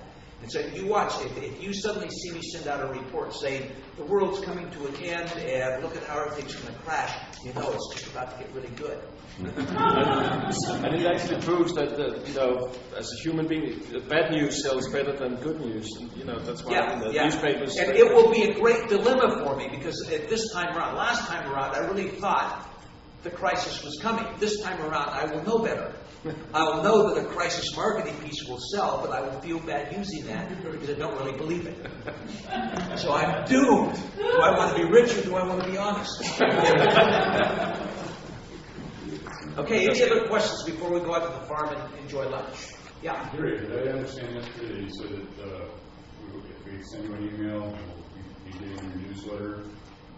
Well, okay, now, first of all, most of you probably get my email every day. Okay, so you already get that. If you don't have the course on having your own internet business, then send me an email and I'll send you that course. Is that the Tangled something or the Tangled Web. Okay. So send me that and I'll send that to you. Also, because I don't have a mechanism that easily identifies all of you that's been here, I will be announcing and selling this course as a downloadable file. Send me a note when you see that ad coming out. Send me a note saying, Gary, remember, I was at the seminar, I get it free, and then I'll send it to you. Because I suspect the way we will do it is we will have I'm not sure if we'll have a password or how the webmaster will set it up so people can access. But whatever it is, we will give you access to this course, downloadable from the recordings. Praying it all worked. And I think it did this time. We've recorded it. The last time I recorded the whole thing and I sent it to the webmaster and said the chips are empty. Did you do a puja before? No, I didn't. This time, definitely. And rapid lead as well. Also, isn't the webmaster supposed to send us something? Yes, and the webmaster will be sending you a video presentation and his slides and so forth for his presentation. And if you have questions, you can have an internet consultation. Do we need to send you an email about that also, or is there a list that you just want to send? It's a good idea. If you just send me a note saying you were at the seminar, I'll keep a list and I'll take care of all those things for you. That's the easiest way. And I'll probably also get it, but I like that backup for you to send it to me. Otherwise, somebody is bound to drop between the cracks, especially if you have two email addresses, because that's where the system often falls apart. In our computer system, you are an email address rather than a name. And I don't have any way to search by name. So if I don't know your email address, the first thing I'll do, if I know your name, type in your name, and sometimes in my address, in my email program, it's there. But if it's not, then I have a heck of a time trying to find you. Okay, yeah. Your next Ecuador tour that you'll likely be on? I won't be on the tour. The next time I will be in Ecuador will be in February. But the tours themselves, Jean-Marie. So you're not going to be doing any more tours? No, I haven't. Mary and I haven't actually done an Ecuador tour for about 3 or 4 years. Prior to that, we had employees doing it. Okay, I want to say one other thing quickly. This is my little advertisement.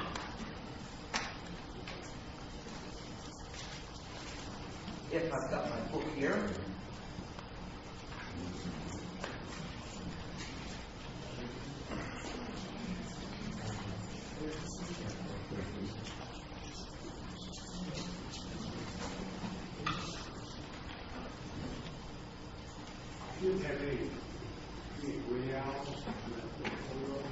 Okay, I don't have my book, but I think I can remember these dates.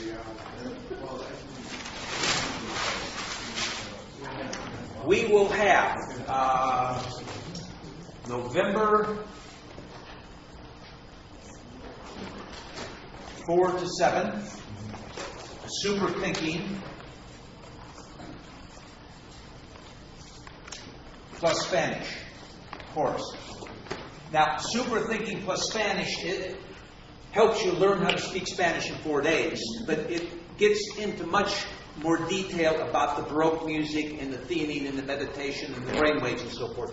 Also, that's why I call it Super Thinking plus Spanish. Then in February, is it like 10 to 10, 11, 12? Yeah, I think so. I think it's 10 to 12, and the dates might not be quite right. And in March, something like 4 to 8. And this is in Florida. And then in June, I'm going to say 23 to 25. I'll have the specific dates if they're 23 to 26. If it's important to you, the specific dates, I have it in my catalog. Oh, okay, you have it. Okay. June. That's okay. February 4, 5, and 6. Okay. And then March. That's in November you're doing there. Oh, November. Okay. November is 4 to 7. Then February. No, I changed it. So it's 11, 12, 13. You don't know that yet. Because I just changed it because of Thomas. Okay. He couldn't be there that other weekend. So. All right. Okay, then March is what days? 10. Okay, 10 to 13. 10. Yeah, 10 to 13. Okay, 10 to 13. This course in February is International Investing in Business again. It's this course again, but always, every time, updated, because where we invest is going to be a different place. And what we're doing in the business market is different. The March 10 to 13 will be the Super Thinking plus Spanish again. The June is 24th starts 24th, 25th, 26th. Okay, then in October, that would be right back here. This June is here in West Jefferson. October 7th to 9th is here. And November, again, back in Florida. And this is, again, international investing and business. And then 3rd to 6th will be Super Thinking plus Spanish back in Florida. Now, shortly I will be offering, and those are the same prices that they are now. So for one it's $7.49 and for two it's $9.99. But I will be offering what we call our International Club, which we do every year, that if you sign up for $1,500, you can come to all of those. Now, if you choose, while you're here, to sign up, I will deduct what you paid for this course. So really, instead of $1,500, it'll be either $500 or $750. If you're a couple, you came and it's $9.99, because the International Club allows a couple to come to all those free. So if you paid $9.99 for this, then it'd be $500. You come to everything next year free. If you're a single, then it's $750. You can come to everything next year free, but bring somebody with you. So that's my little sales pitch. Okay, and if you want to do that, just let Mary know. Now, what we're going to do is go out and have lunch at the farm. These are driving directions. I'll leave here in about 10 minutes if you want to follow me.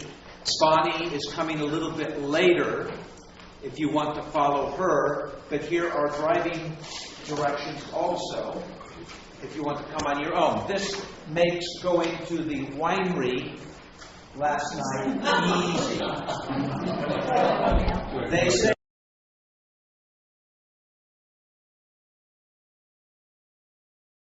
Hello, ladies and gentlemen, and welcome to a very special teleconference call with Katie Yackel and our special guest, Gary Scott. Gary has been reporting on international investment for 43 years. He's an entrepreneur, author, investment publisher who began writing about multi-currency portfolios 4 decades ago. Gary and his wife and partner, Mary, have lived, worked, studied, invested, and done business in Hong Kong, Switzerland, Germany, London, and Ecuador, as well as in the United States. Back in the 1990s, they began creating seminar centers in Cotacachi, Ecuador, and the Blue Ridge of North Carolina. Gary and Mary offer courses on health and wealth at both their Ecuador and Blue Ridge centers. Gary Scott believes that everyone should turn their passion into profit. And the course that Gary has created with AWAI, Self-Fulfilled, How to Be a Writer and Publisher, is evidence of that belief. He was saying that technology especially favors small publishers today. Portable computers, the internet, wireless access, all create enormous new potential for small publishers. That is the topic of today's conversation between Gary, Mary, and our host, Katie Yackel. With that, Katie, it's my pleasure to turn the mic over to you. Thank you so much, Denise. Welcome, Gary. Welcome, Mary. I'm thrilled to be part of this conversation today. And we are thrilled as well, Katie. Yes, thank you. Fantastic. Let's start off with a quick definition of just what a self-publisher is.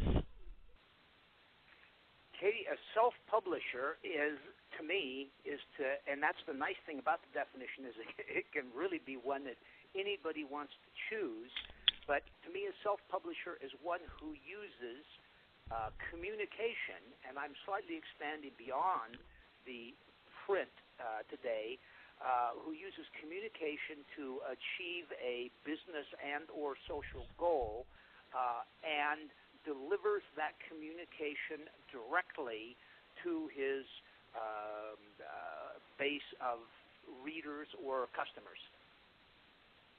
Well, that certainly does open up a lot of opportunities, and I love how broad that definition is.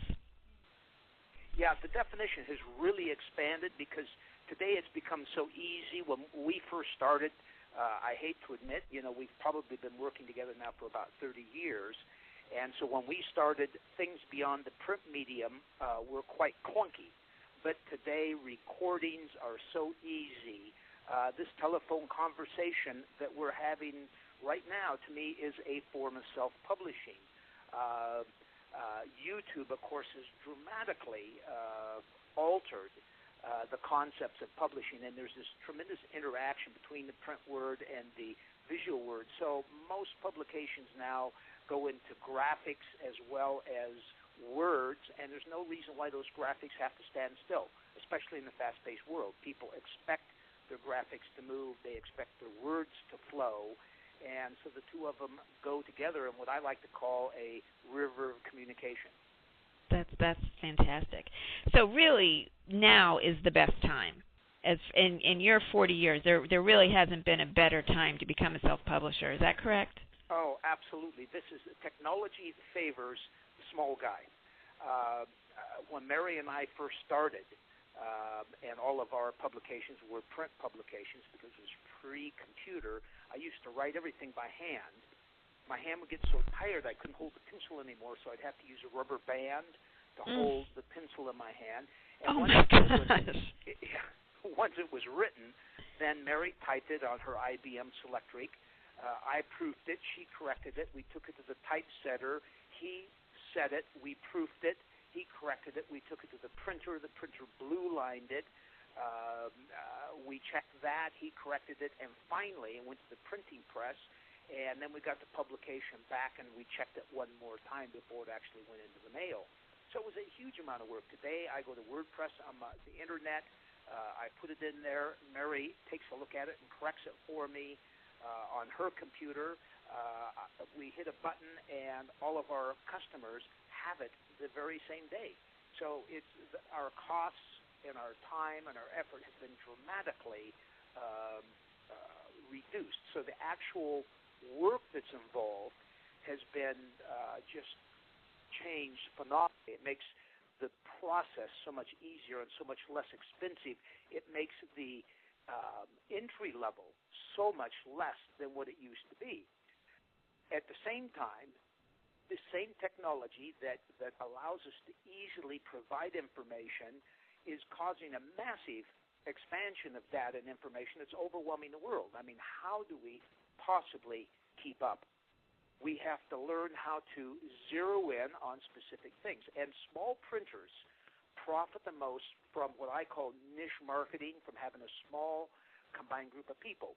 Well, in broadcast, which was the communicating media for decades, really since the radio and the telegram and newsprint were invented and used, so that newspapers and radio and then TV controlled the communications of the world.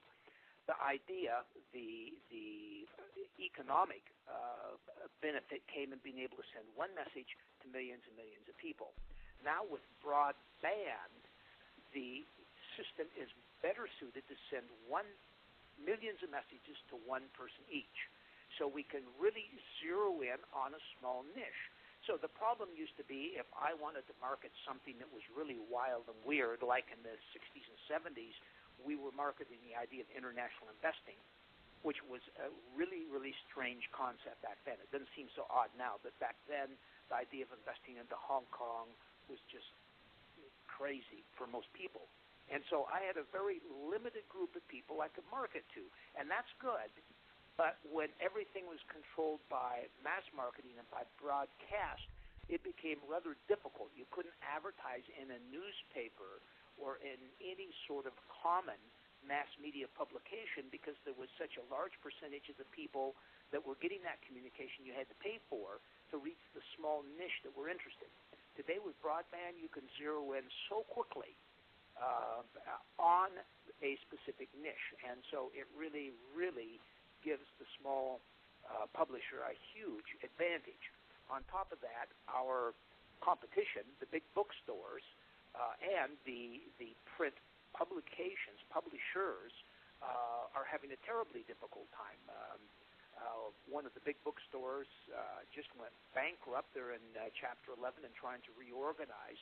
But it's extremely difficult because Amazon came in and first competed with them in selling their books at discounts and making it easier for people to get their books at a lower cost at their home instead of having to go to the bookstore. And then when they were reeling, they got the slam dunk with the Kindle and with the electronic reader, so people don't even have to have the print publication anymore.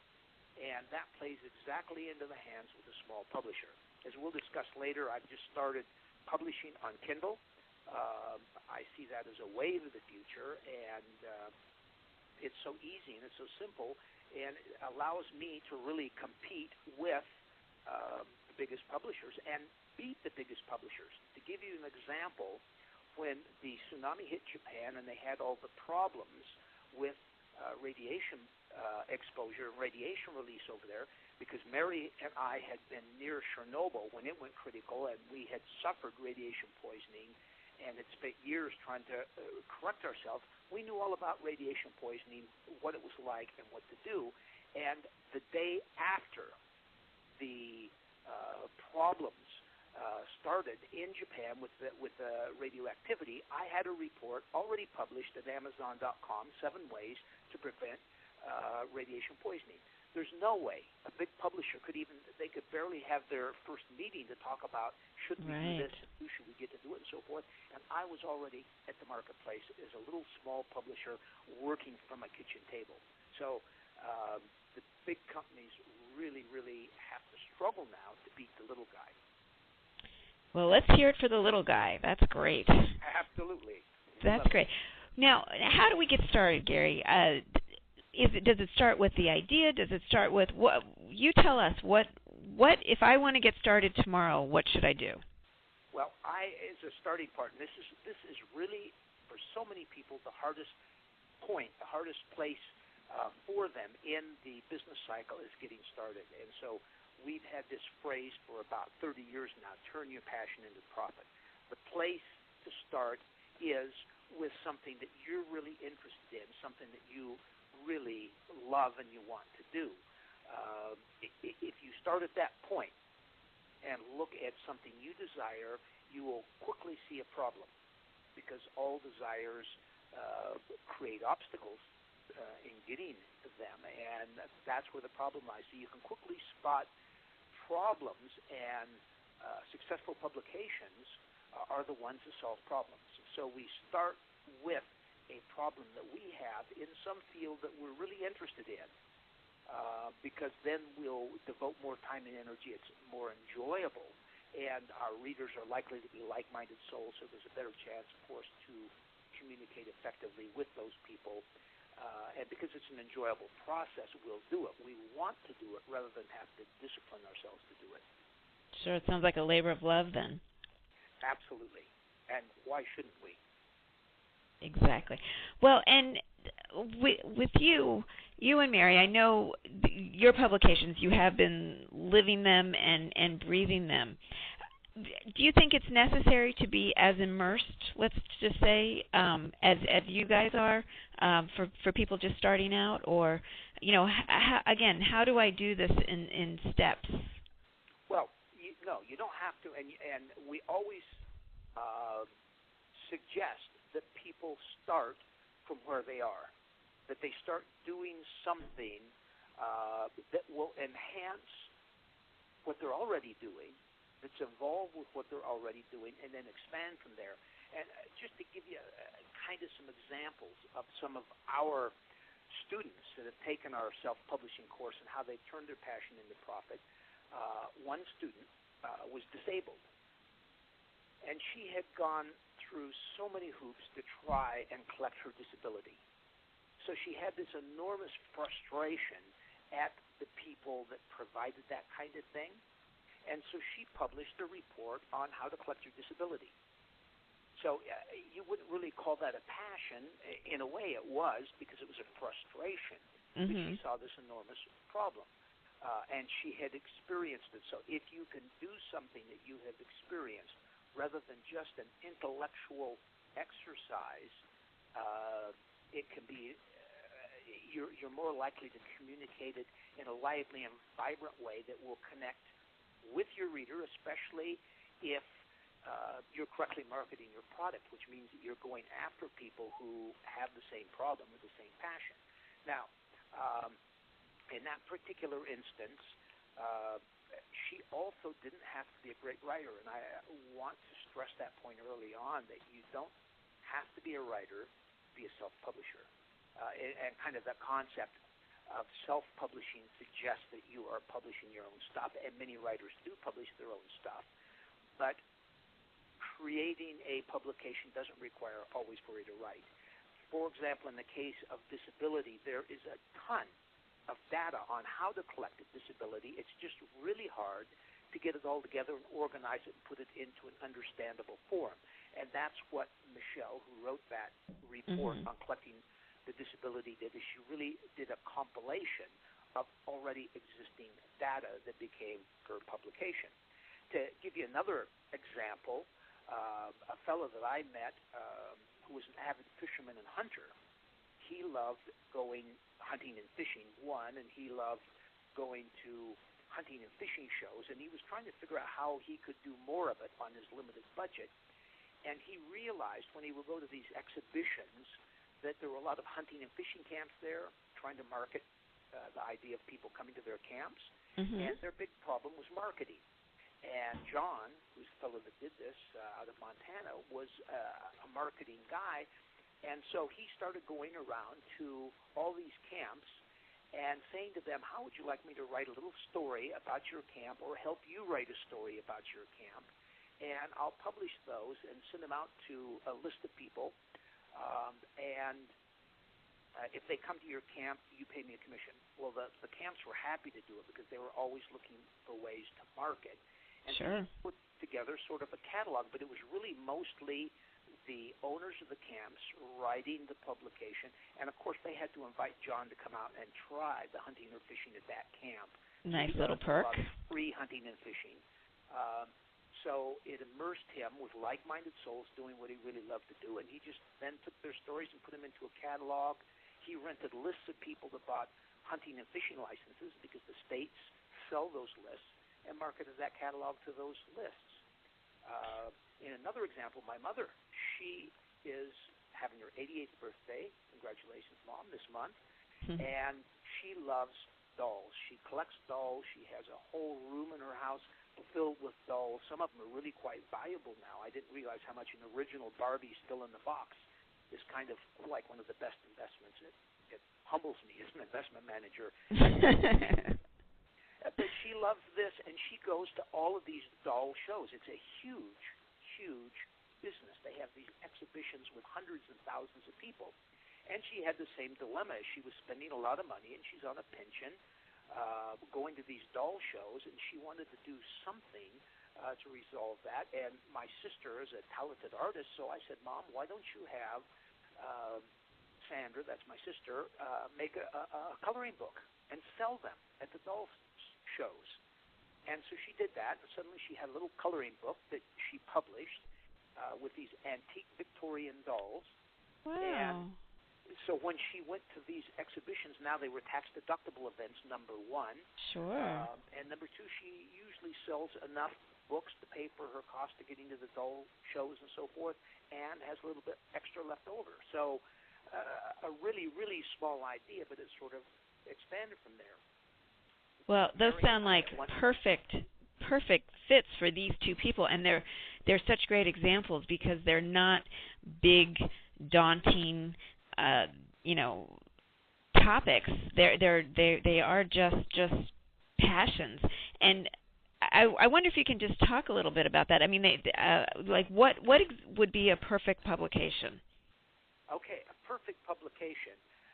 The best example I think I can give you is I went to first of all, a perfect publication is one that is in line with what I call the 7 Ps, which is the problem, the person, a profitable product, a prospecting path, a promise, and a presentation. All of those, and a passion, all of those have to be in line.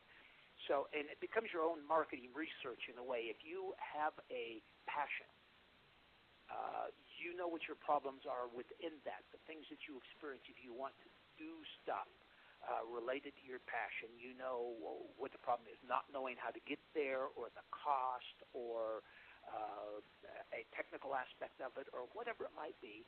You know what stops you from enjoying your passion.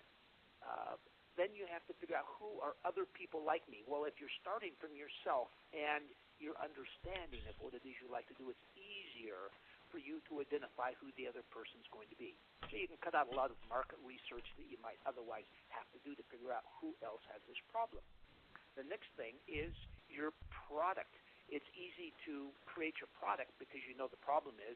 You simply resolve your problem and figure out how to tell other people how to resolve the problem. That becomes your product. Profit, you have to learn how to properly price your product so that it is profitable.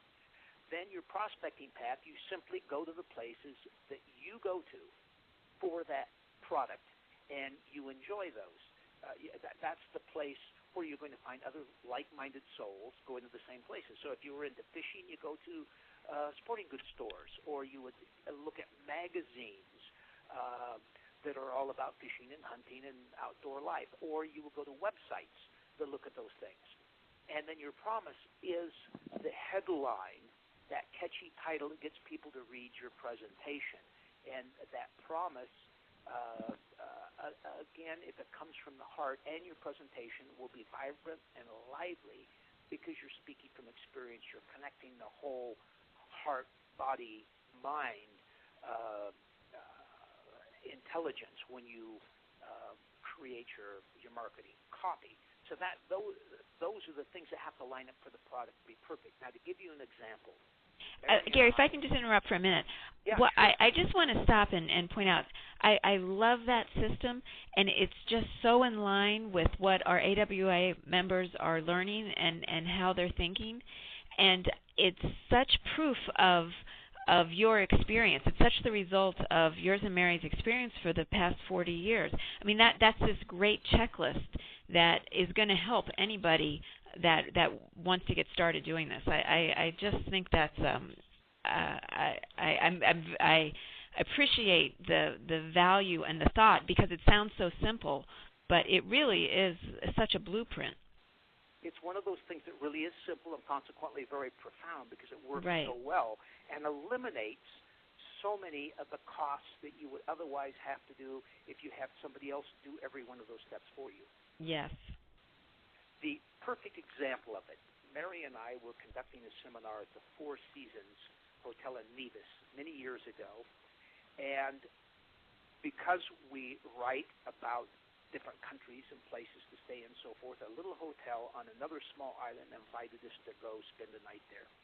And it was a charming, romantic place. It was an old slaves' quarters and plantation, and it was monkeys swinging from the balcony.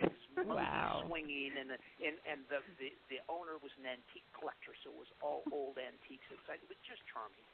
And so as I was sitting there in the room, there was this big book called Romantic Hotels.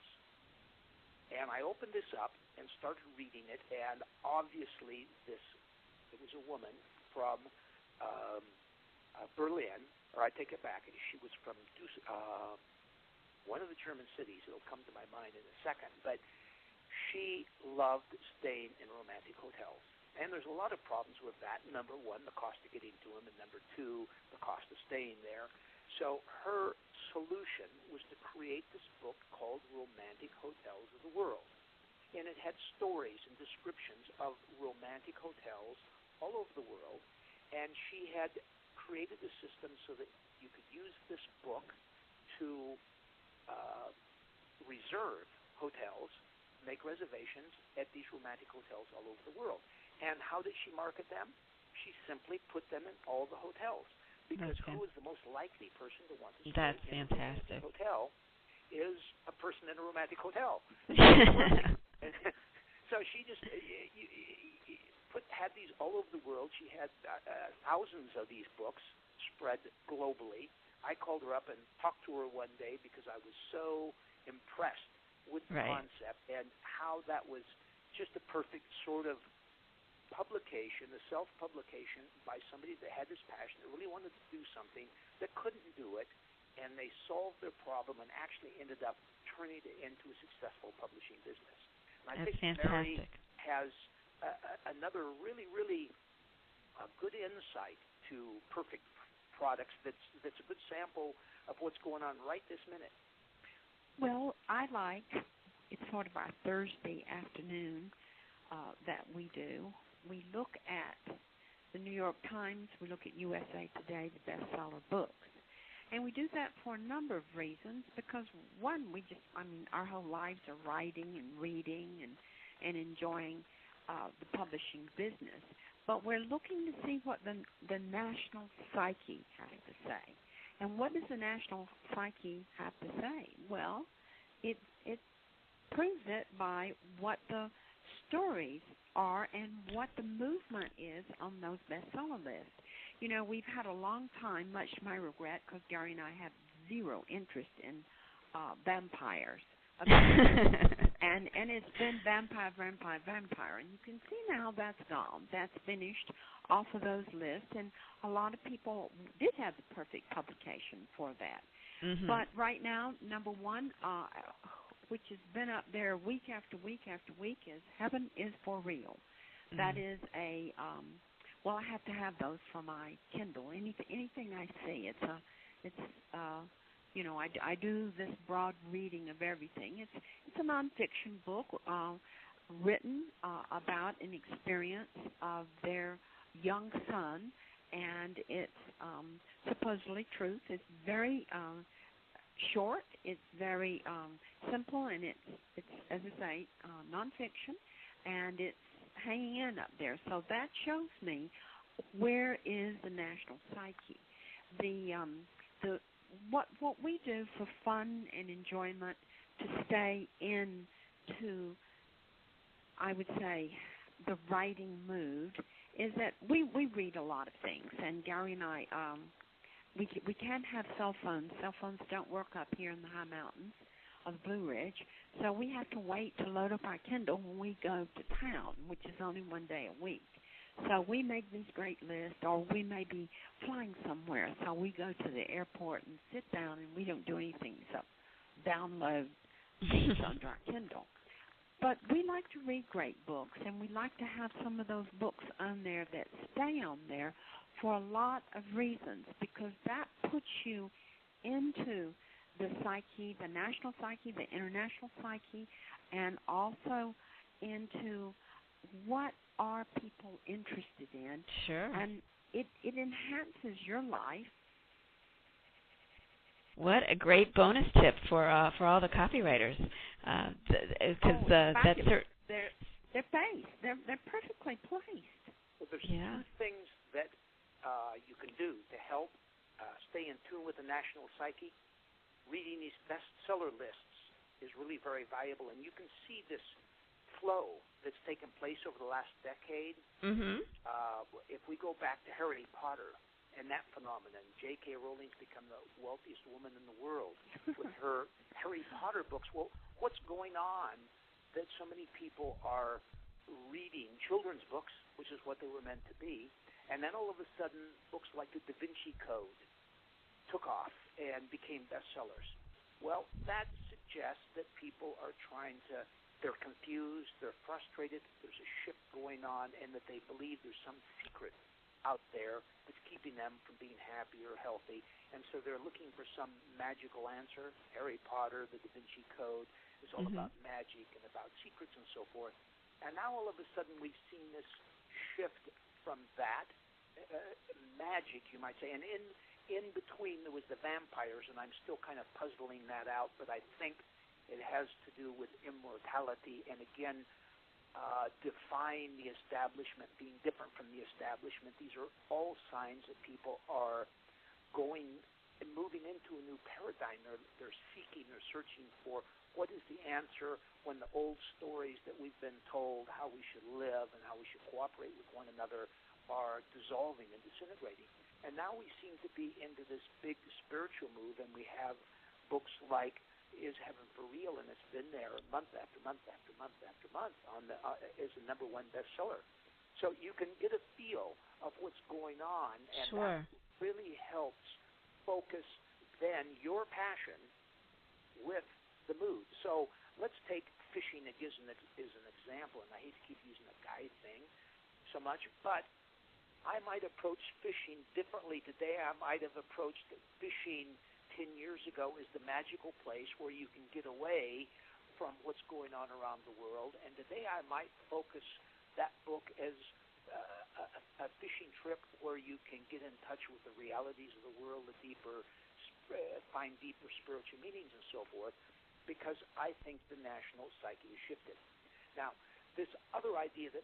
And I know in your program you do go into all the different formats, and I don't want to spend a lot of time on that now, but just the fact that being able to do all this on the internet with really no cost is such another positive and such another great reason for people to get started now.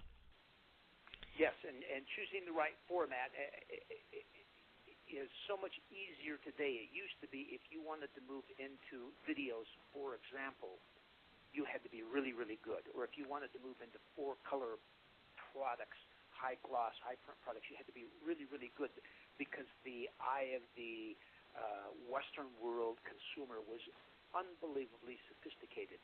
But broadband has traded down that sophistication, so you now get people with very unsophisticated graphically products on YouTube that sometimes are phenomenal hits, and they Right. don't have to be slick and polished. So the format is much, much easier, but it is important to keep in mind what your reader likes. A good example of getting your format right is we have conducted seminars that connect with our publishing business for many, many years.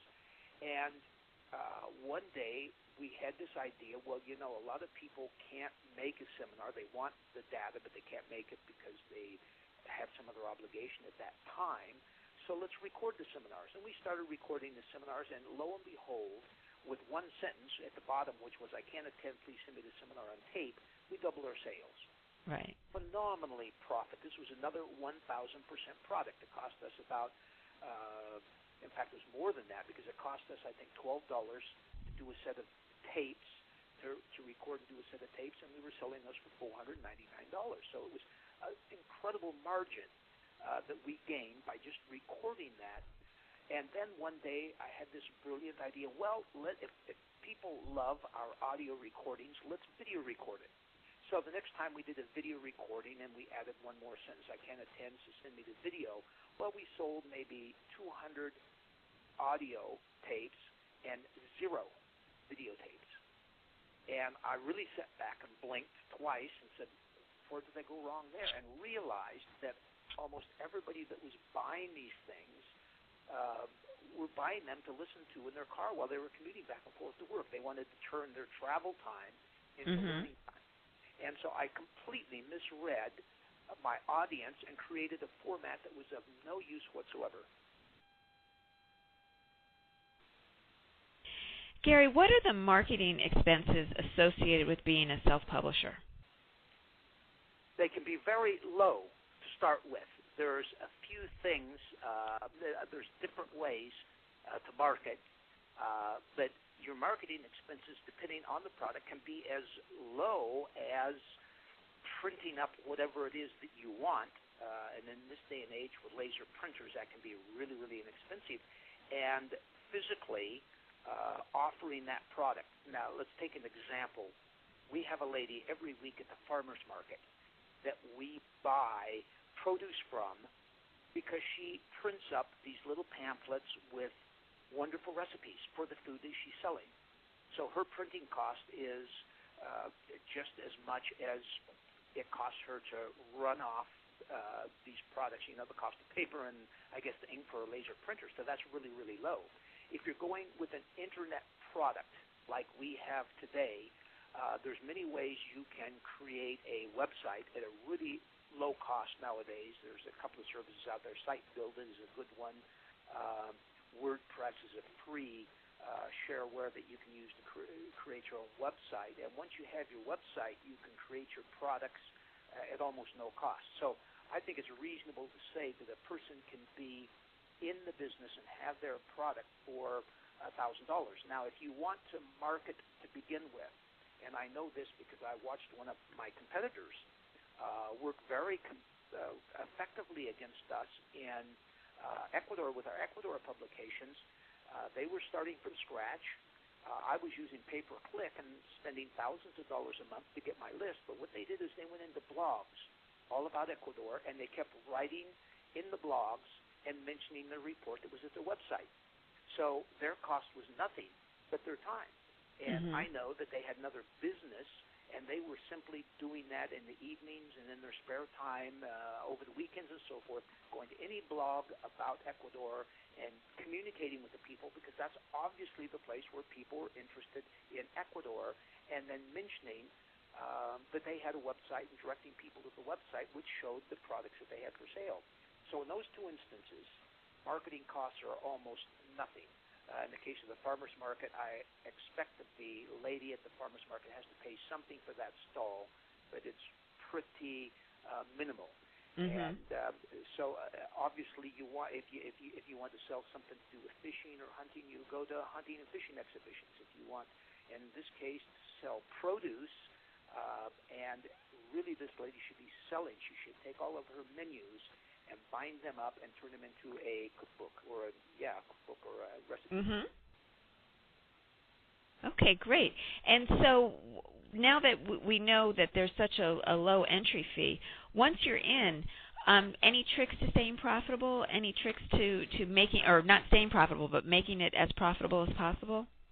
Yeah, well, you always want to watch your margins. One of the biggest mistakes people have is not marking up their product enough. And the way you do that in your marketing is to stress the value of the product. You need to figure out what the solution is, what your product is, how much money that will save a person, or how, for example, if it's a product about food, showing people how to cook properly, how to reduce their prices, the health benefits, how that could save them money from a health point of view, how it can help them save from not going to the supermarket. All of those things, you want to work that down into a monetary element, and then show the people how they gain all those benefits and compare that to the cost of the product. And that will almost always allow you to mark up the cost of that product substantially, because it's very different having a recipe book that's got some great, good-tasting recipes versus a recipe book that can help you save $879 in weight loss products by not having to buy weight loss products by eating these recipes. Because now you have a book you can easily sell for $79, where just recipes maybe you can only sell for $7.99. And that's so. And I bet if people put that time and energy into that thought process, that formula will work for just about any of these ideas, these great ideas. The biggest mistake people make is not stressing the benefits and the financial savings of the publication. As far as accounting and keeping things profitable, stay small. Mary and I, we've been in the business 43 years. We still work at home. We bend over backwards to stay small. In our accounting, we don't have an accountant. We do all of our own accounting. And on a regular basis, I only look at three things every month. I look at the size of our list. If my list is getting bigger every month, I'm happy. Number two, I look at our sales. If our sales have increased for that month over the previous years, I'm happy. And I look at my bank account. If we have more money in the bank than what we started out in the beginning of the month, I'm happy. And so my accounting on a day-to-day basis is really very, very unsophisticated. Well, that's great. And it does sound so manageable. And I think for so many of our listeners, It's such a easy way to apply what they're learning, what they already have shown passion for, and it's creating that additional stream of revenue that we stress is such an important part of really financial security, and one of the many powers that being a copywriter, knowing how to write persuasively, knowing how to communicate, gives you. So I think this is such a win-win plan for either doing in conjunction with being a copywriter, or really just taking off and having this be your main source and being your own copywriter. And we stress people start small, and then use what we call the business evolutionary process, and that is that you have an idea. The idea creates enthusiasm. The enthusiasm leads you to get an education. The education leads you to action. The action creates a monetary profit or loss. It always creates an experiential profit, and that experience will create new ideas, and then you go right through the process again. But each time you do it, you get a little bit bigger because you have more experience. You can think things through more clearly. You're going to be more accurate and have more expertise in what you're doing. So you can afford to be gradually growing bigger. And if you keep your overheads small through that whole process, it can bring great things. And we found that our readers of the self-publishing course have just created some really, really excellent publications and excellent profits by following that process. Well, speaking of that, I do want to ask you a little bit about your program. I know there's been some changes made recently, and I know you want to do something special for our listeners. So if you could tell us a little bit about this program. Yes, well, we put together what I think is really a phenomenal package.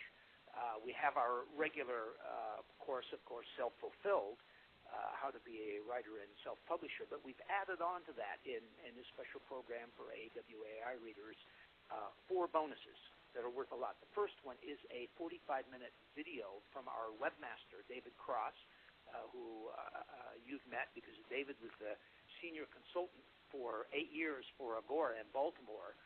He helped them over that period of time build up their online publishing revenues to, in 2009, they were over $300 million. So he understands big, but he was our webmaster first before I introduced him to Agora, and he's worked with us since we started our website now, I guess, 14 years ago. So David puts into a really simple form how to set up your own publishing website. And it's about 45 minutes, and I get raised from him all the time. The second bonus is a 54-lesson course written by Michelle Toole on how to use Site Build It, which is another program where you get online help in creating your own website. And we're really proud of this course because Michelle was one of our readers who took our self-publishing course, and she's gone on. She now has 3 publications. She gets thousands of visitors a day to her website, makes nice profits selling her publications. And so she's helped us, and she's created this very nice course. It's 54 lessons on how to use Site Build It to create your own publishing internet course. The third bonus is a regular course that we normally sell for $299 that we're including free, which is called Tangled Webs, How to Have an Internet Business.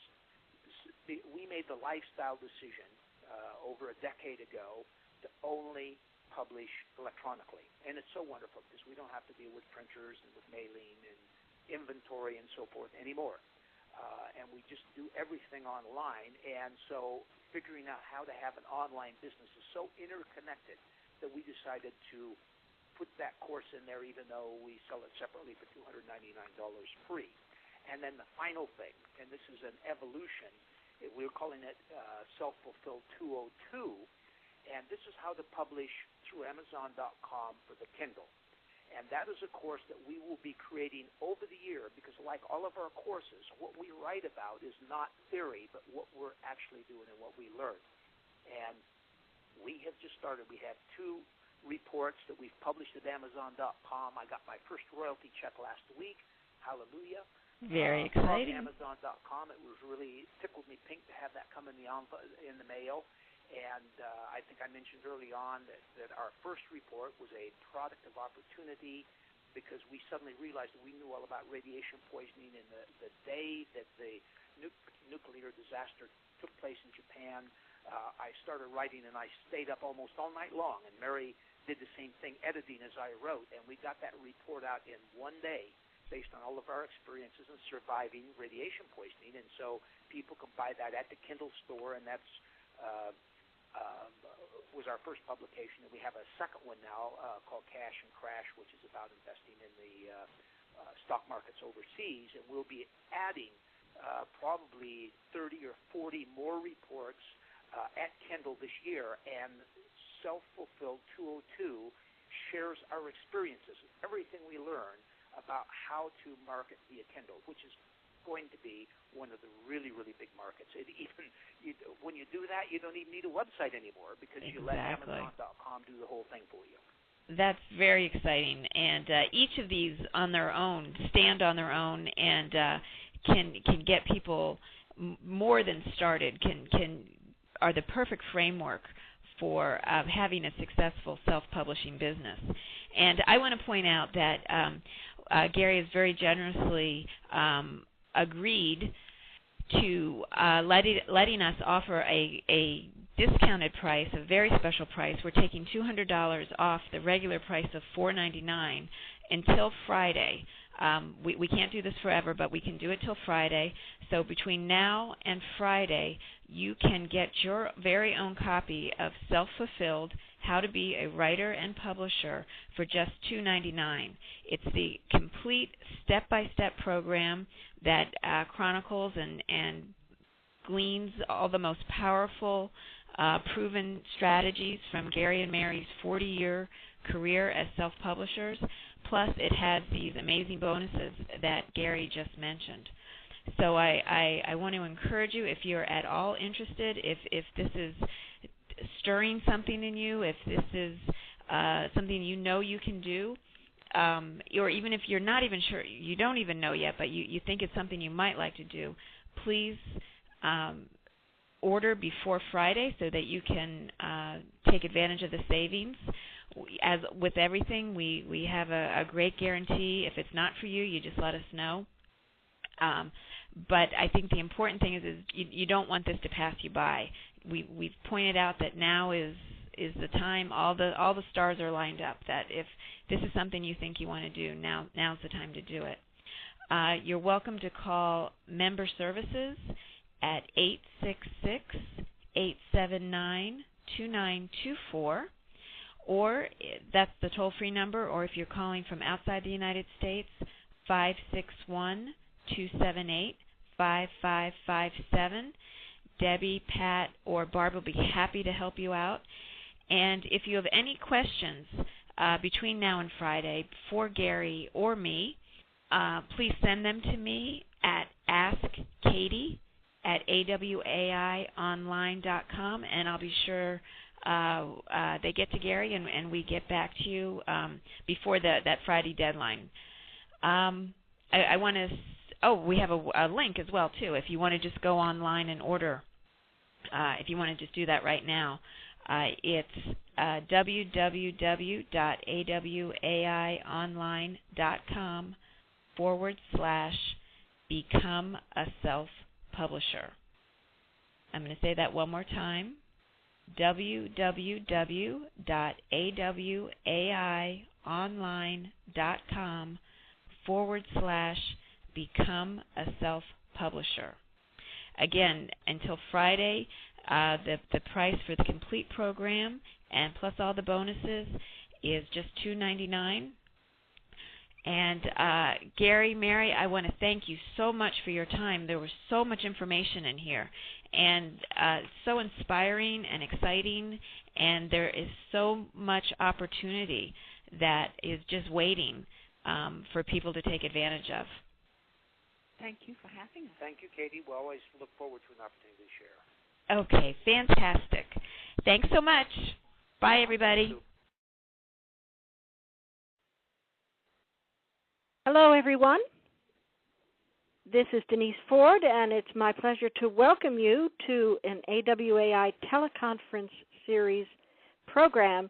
Today we're focusing on one of our new products, Secrets of Becoming a Publicist, which is a simple step-by-step guide to boost your income and enjoy the exciting public relations lifestyle. And the person who's going to help us with this conversation today is our product's author, Melanie Rembrandt. Hello, Melanie. Hi, Denise. It's so nice to be here today. Thank you for joining us today. And I know at boot camp you were swamped by lots of people who had questions about this program. I did, and now is such a great time to get into public relations. I wanted to add a little bit more to the information I provided in the program because there's really a need for good publicity people today. Well, let's talk about that in a moment, but before we do, Melanie, there are many people joining us on the call who may not be familiar with you or the program, so I'm just going to say a few words about you. Okay. All right. Melanie Rembrandt is the CEO of Rembrandt Communications, which is a company that helps businesses and organizations boost their sales by using the techniques of public relations and search engine optimization. After 15 years or more of working with small businesses and large businesses, Melanie went out on her own. She specializes in helping entrepreneurs in particular. Among her clients are Startup Nation, Pink Magazine Online, Nielsen's Small Business Resource Center. One of the things that I was so impressed with, Melanie, is also the fact that you have a channel on the Small Business America radio network called PR and SEO Quick Tips. Yes. What do you do on that? Well, I provide real quick snippets to help small businesses increase sales. I give little tips on how to use public relations and search engine optimization to help their websites bring in more visitors and sales. So just real quick little tidbits so that they can listen to them, use the ideas, and see a difference right away. That's wonderful. Talk about multi-channel marketing. And I know your background as a copywriter is also enhanced by the fact that you have a background in the performing arts, and you're a member of the Public Relations Society of America, the Screen Actors Guild, and the American Federation of TV and Radio Artists. So we are delighted to have your many talents with us today. Well, thank you so much. It's a pleasure to be here and to share some information. Well, let's talk about what you mentioned earlier. Why is this a good time to pursue public relations? Well, especially now with the way the economy is, businesses and organizations need to keep their communications going in front of their target audiences because they can lose sales. If their competitors are out there, they've got their names out in the press, but the business or organization doesn't, they're going to lose sales. And more importantly, these business owners do not have the money to hire a huge PR agency, but they still need public relations. So it opens the perfect opportunity for freelance public relations specialists. And, I just noticed an article in B2B Magazine recently, and they're saying that for 2010, B2B marketers plan to increase their budgets by 40% for spending. So there is a great opportunity there for freelance public relations specialists. I know in your program you say that anybody can really learn and master this, that it's not rocket science. What do you mean by that? I do. I think a lot of people aren't really sure about what public relations is, and they just think it's something that you need extensive experience, lots of education. And while all that is very helpful, and I say this in my program, that just by learning a few simple skills and honing them, you can do public relations. So it isn't rocket science. And, as I say, the secrets of becoming a publicist is not rocket science. Anyone can do it by learning a few skills. All right. Well, we've received many questions about the program, and in general, so many people want to know about getting clients and how these skills assist them in that process. So we decided we'd focus the bulk of this call on that topic today. And so with that in mind, Melanie, let's talk about the part of your program that focuses on the steps for getting clients. Of course. Well, in the program, I really bring out 3 quick steps to get a new client. And after boot camp and all the questions we received, we've kind of been inundated with questions on, okay, how do I get my first client? And I think I've tried to break it down into 7 additional steps to kind of go into more detail on the steps I provide in the program. But I think to start off, people need to start small. Many people out there get big clients right away, but for the majority of us, including me, you have to start small and work your way up and kind of build credibility. So without going into more detail, let me start with the first step, and it's really very simple. You just make a list of potential clients. And like I said in my program, it's important to start on the local level because you'll feel comfortable since you're kind of a newbie, and you'll know who you're going after. And you basically want to look around at the different organizations and businesses in your area that you'd like to help. And if you have no idea, think about your hairstylist, your dry cleaner, your church, anything like that. And if you're not really sure, look in your mail. Who are you getting marketing flyers from, and who are your friends and family talking about? Because that means these organizations are open to marketing, open to your public relations activities. So think about that and make a list of all the different local companies that you could walk into and pitch and that you'd feel comfortable with. So that would be the first step. And well, may I ask something about that process? You said even you started out small. Do you remember when you started out doing PR, what types of businesses were on your list? I did. I focused on small business, so I did start with a local nonprofit dance organization because I was taking dance classes at the studio and they didn't have anyone to promote their events, and voila, it turned into a public relations client for me. So there again, I was looking at an organization of something that I liked to do that was fun.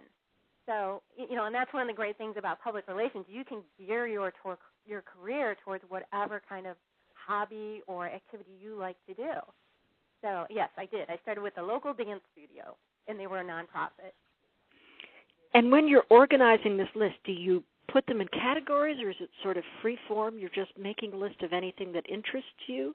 Well, I would start by just, off the top of your head, writing down a list of all the different businesses. Maybe you have a friend who has a company. I would start with the ones that you would feel most comfortable going to. Maybe you have a friend, or you're really close to your hairstylist or your nail technician or what have you. But it make you feel comfortable because when you're starting something new, it's always kind of scary. So, I would make my list. I'd make a list of everything, and then I'd organize it by the ones I feel most comfortable going after and who I'd really like to work with. And then that kind of brings me into my next step. Okay, you've got this major list. Okay, what do you do with it?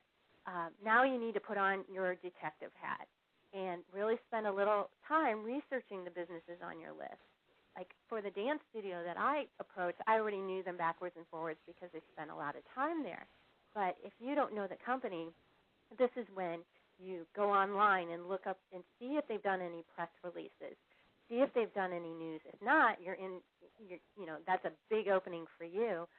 Do a search on Google, find out what the competitors are doing, look up their listing in the Better Business Bureau. You want to put on your detective hat and find out everything you possibly can about these different businesses and organizations you put on your list, because this will give you the ammunition you need to have confidence in your pitch and the later steps I'm going to go over. For people who may not be familiar with doing this research, how do you actually look up companies on BBB? Well, I believe it's betterbusinessbureau.org or bbb.org, and then there's a space that says look up a company or something to that matter, and you just type in the name of the company. I always like to do a Google search because sometimes if there's a company that people have some bad things to say about, those will show up in Google, but they won't show up in the Better Business Bureau report.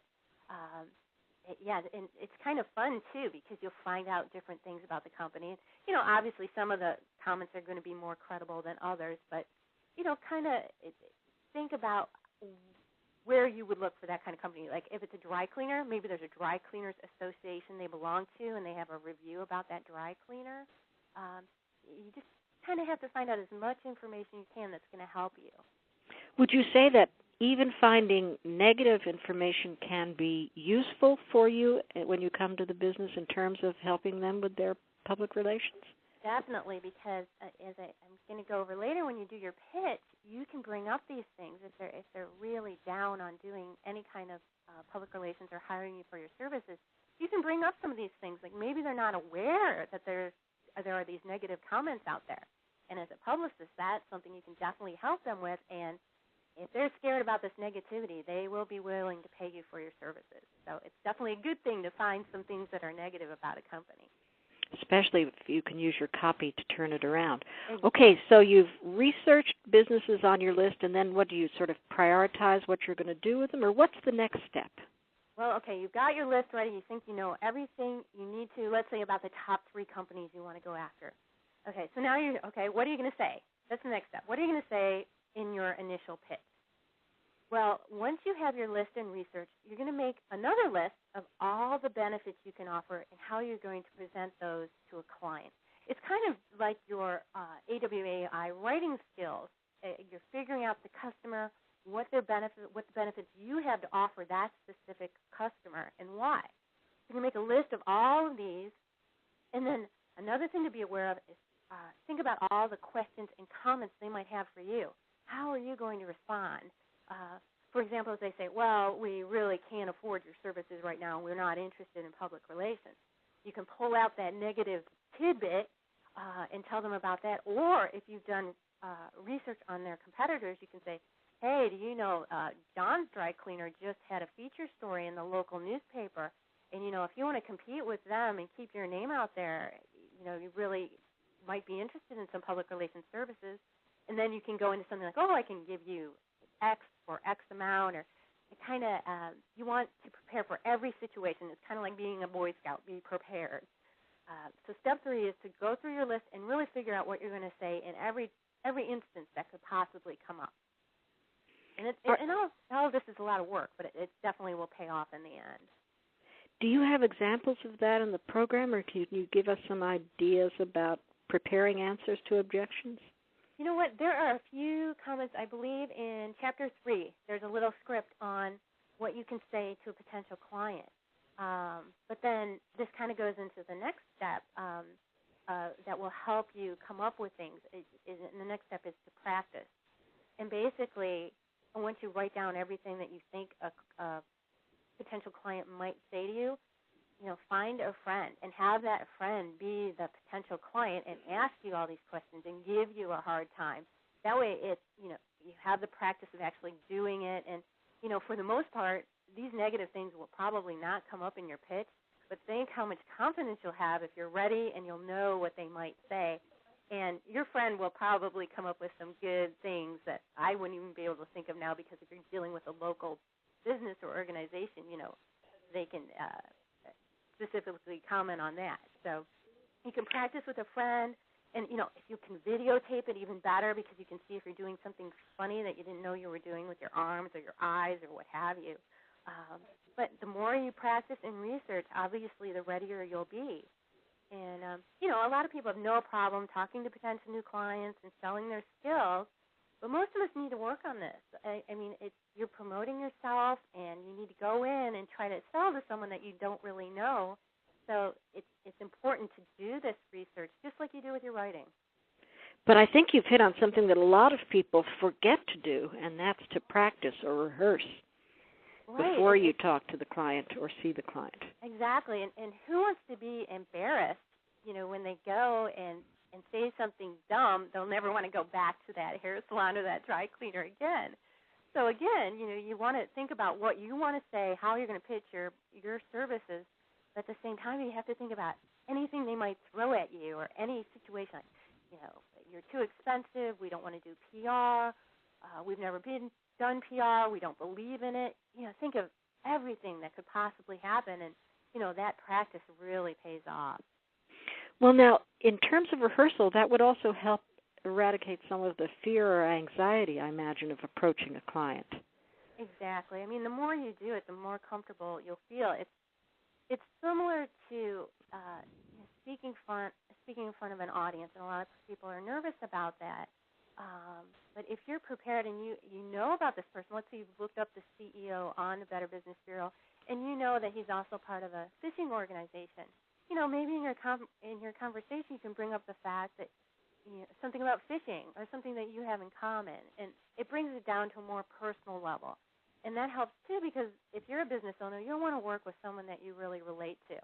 But if you don't practice and do the research, you won't have that information, and it will make the conversation a little bit tougher and harder to do, harder to sell your skills. So, like I said, it comes easy for some people, but most of us need to practice and prepare.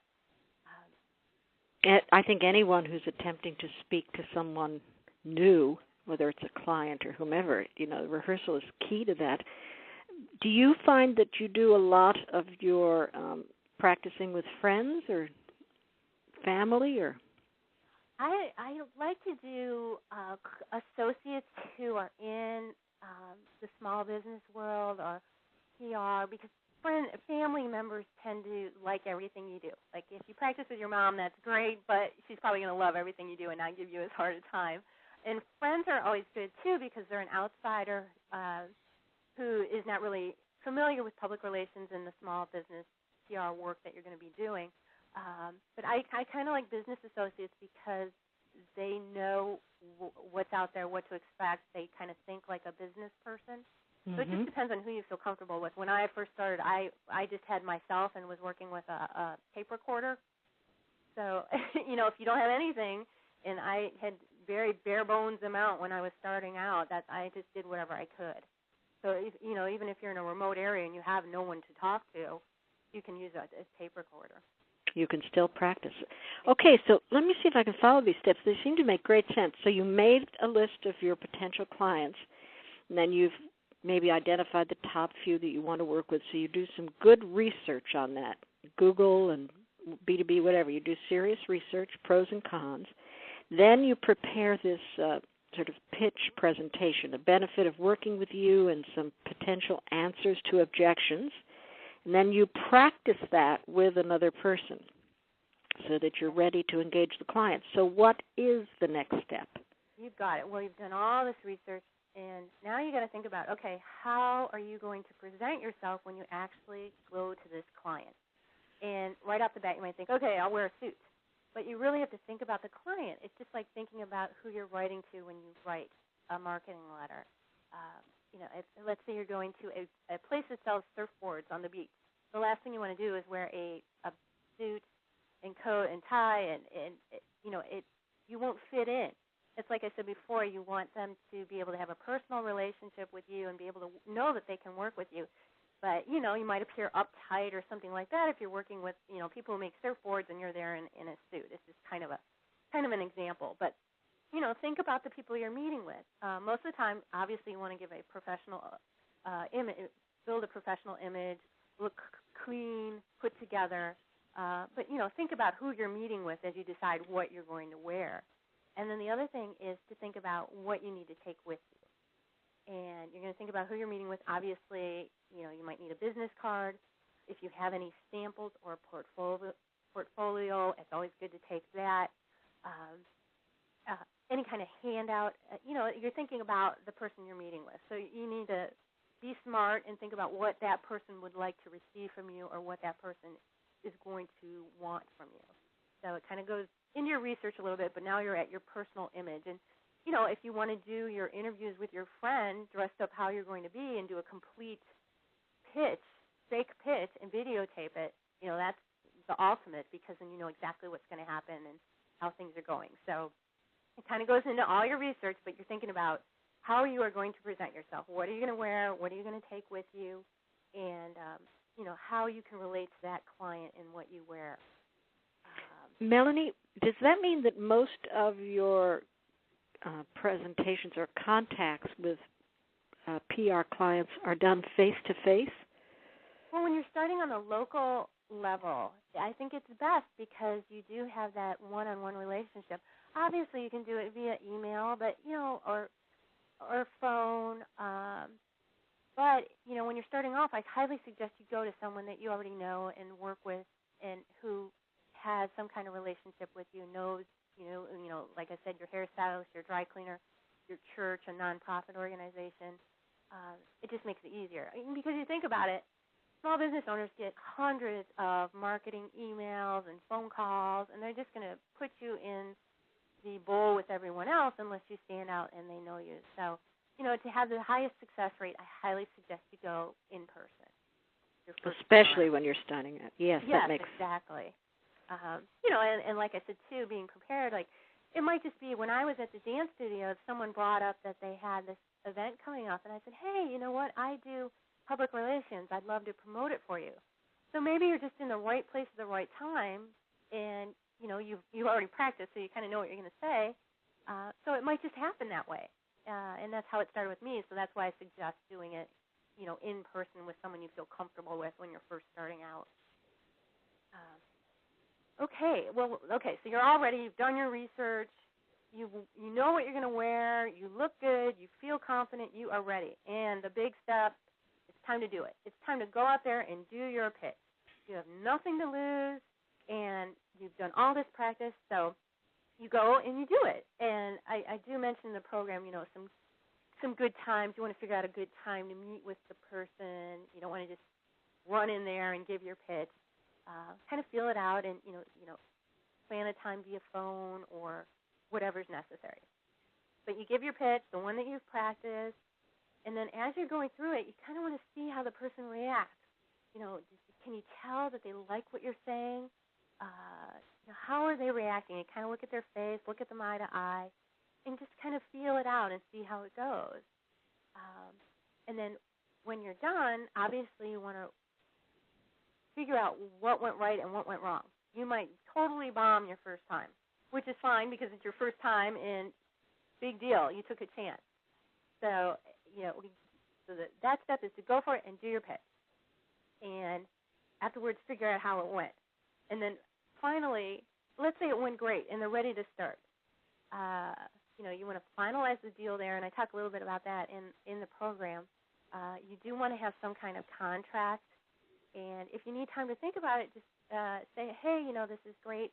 Let me go home and think about the best way we can work together, and then get back to the person. It gives you some time to think about it, and also to prepare the contract. And I've noticed this a lot working with small business owners. You want to protect yourself, and it's important to have a written contract. And if it's your first time and you're working with someone you want the contract to be simple. Because if you send them a big 5-page legal document, they're going to think, oh, this person's professional, but I don't have time to read this. This is really just too much legal stuff for this little contract. Yes, I've heard that objection before. Yes. So, if you have a simple contract, that's fine. As you move forward with your career, you'll have a standard contract that's a little more comprehensive. But, once again, it goes back to the people you're dealing with. You really want to think about them. It is not about you. It's about fulfilling their needs with the benefits you have to offer.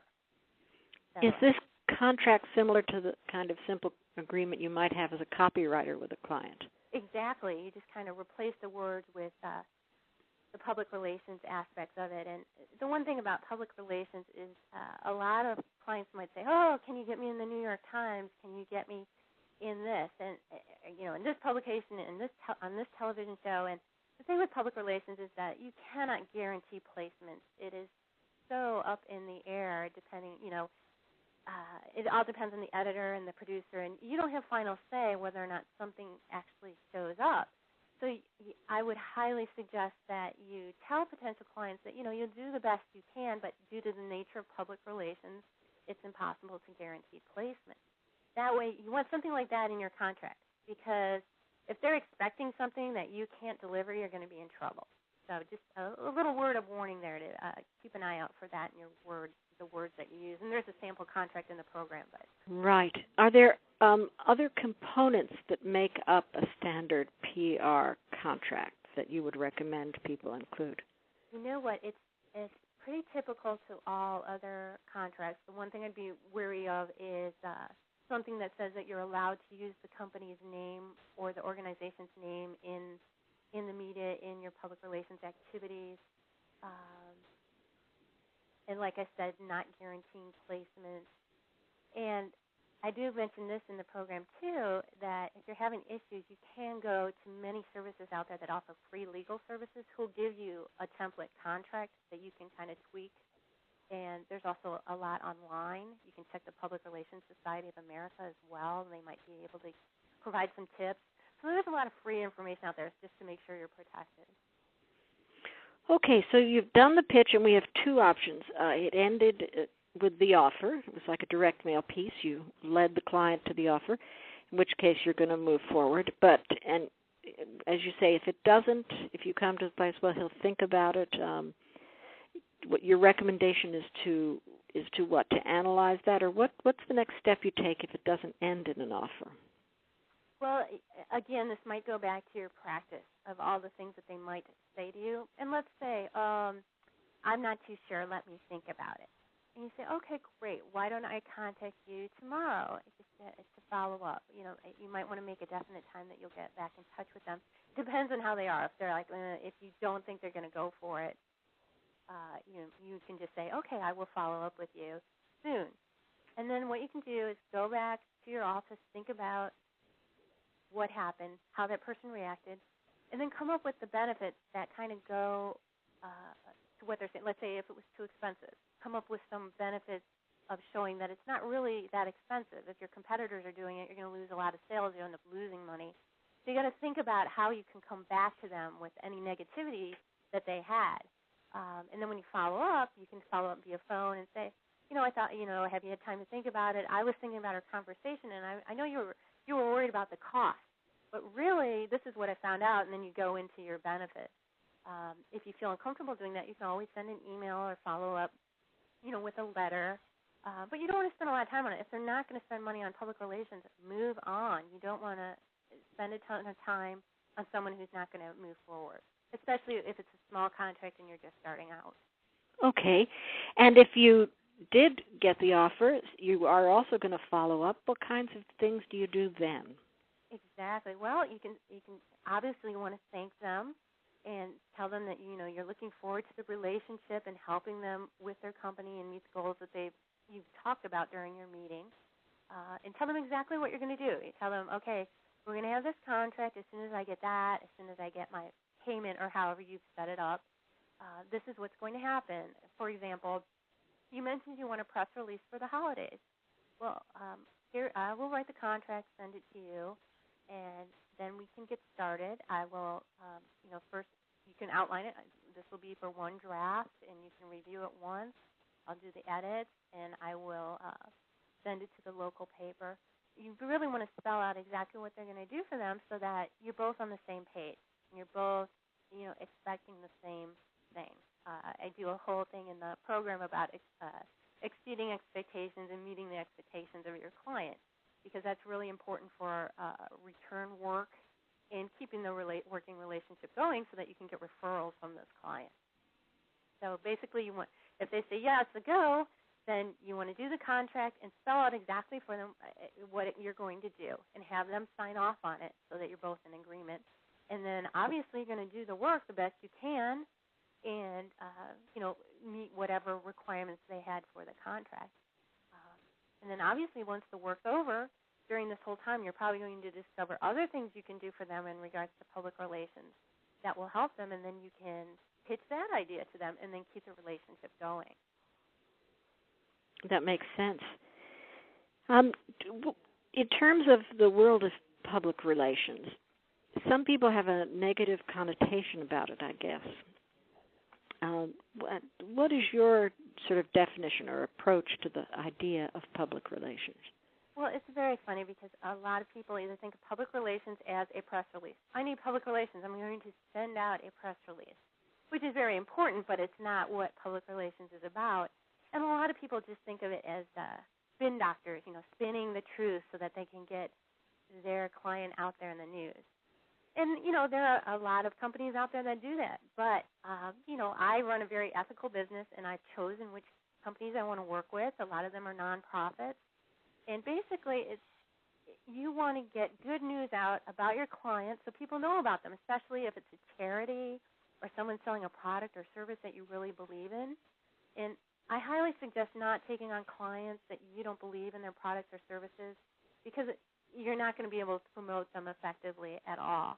Even if it's a huge I turned down several huge contracts for products I just did not believe in, and I did make the right decision. I felt good about it afterwards. So, there's negative connotations about public relations, but there's also people doing a lot of very positive work out there to get the word out, because obviously you wouldn't know about the good charities and organizations out there if it weren't for someone doing public relations. Would public relations include things, obviously besides press releases, but it would include things like white papers and blogs and social networking? Exactly. I look at public relations as any kind of communication that's going out there to get your message across. And this can be internally to employees. It can be to sponsors, partners, investors. So I kind of look at it as any kind of communication. So that opens a lot of opportunities for people in public relations because, you can start with a simple press release and get work, in a week doing this locally. But then, there's all kinds of emails that you send out, newsletters, white papers, articles are huge in public relations. So any kind of written material where you're kind of promoting the message of a company or organization is, part of public relations. Yeah, and you're sending out good news. Exactly. And, think how good you feel, too. I mean, I always get a little thrill when one of my clients is featured on MSNBC or they get a feature story in the New York Times. It's such a thrill for me because I'm thinking, yeah, other people are going to know about this great organization. So it really does come around and it makes you feel good when your hard work pays off. And earlier you mentioned that there's a direct tie between the types of work you do in B2B and public relations. Can you clarify that a little more? Yes. Well, a lot of my clients, I do a lot of business-to-business work, and, a lot of companies don't work with consumers. They work strictly with other businesses, and it's the same kind of thing. You are promoting your client's business to another business to increase sales. And like I said, you want to find the type of clients you like to work with because it's all different. Like for nonprofits, you'll probably do a lot of public relations to get the word out, to build awareness for a specific type of cure, maybe for a disease, or growing funds for to help fight a disease, or a fundraiser. If you go into B2B, you're doing specifically public relations materials that you're writing, press releases specifically for a business. So it's just a little different. It just depends on what you like to do and what aspect you want to go into. Terrific. Well, Melanie, I think that's taken us through the steps very well in terms of getting clients, but maybe one other question. What advice do you have for people who are just starting out who are nervous about doing public relations? I have heard a lot of questions about this lately. A lot of people have been coming up to me and sending me emails about this. And, like any skill, you need to start with the basics and work your way up. And, like a lot of people, they might get a major hit for their client in the New York Times right away. And others, it might take longer. So it just depends on you. But you shouldn't get overwhelmed if you start small. Let's say you do a press release for your local dry cleaner, and then you can use that in your future efforts and get a referral, get a testimonial from them if you did a good job. And it just builds from there. I've built most of my company on referrals and had to do very little marketing. And if you do a good job and actually take the time to hone your skills and practice, it's so possible to significantly increase your income quickly. And you get referrals coming in, so you don't have to do a lot of marketing. But it all goes back to taking the time, starting small, and building your business over time. So it might be a little scary at first, but start with what you're comfortable with. Like I started, one of my first clients obviously was a dance studio because I felt comfortable there. So kind of look for the opportunities right around you that you feel comfortable with, and before you know it, you'll have your public relations career started. Yes, start that list and build the momentum. Exactly. That's not unlike many of the Wall of Fame stories that we hear from folks. Folks who live in, for example, very rural areas who start out doing one single piece of copy for a local merchant. I can think of one of our Wall of Famers, Beth Erickson, I think it was a dentist, and then she built an entire business out of that. So that's good advice.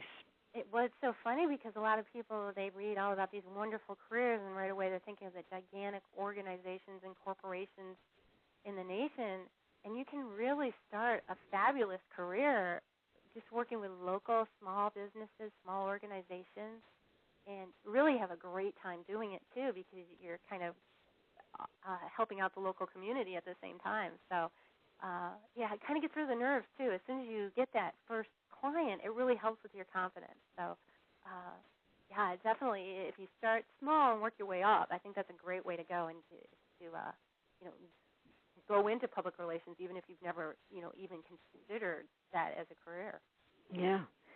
And you are celebrating good news very often. That's an exciting aspect of this work. It really is. And, you know, and like I said, too, you can take it anywhere you want to go depending on your interests and the people you want to help. And like I said, it's such a great feeling when you're helping an organization, you know, like a charity, for example, to increase their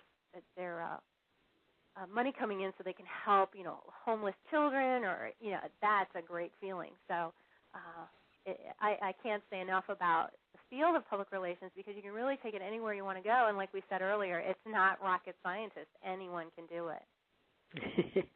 Well, this has been very informative. We appreciate your insights here. I know folks are going to want to know more from you about public relations. So how can they do that? Where should they contact you? Well, I love to help people who are just starting out in public relations and small business, and you know, anyone out there can contact me anytime. My website is rembrandtrights.com. I also offer a lot of free information there. You can send me a note on my blog there, or at info@rembrandtrights.com. I'd be happy to answer your questions as soon as I can get to them. And, you know, any questions they have going along the way, I'd be happy to help. All right, that's terrific. And that's Rembrandt, REMBRANDT, Wrights, WRITES, correct? Right, you got it. Okay. Well, Melanie, thank you again. We appreciate this very much. Well, thank you. Hopefully I'll be able to help some people start a new career. Okay, so long. Take care. Bye-bye.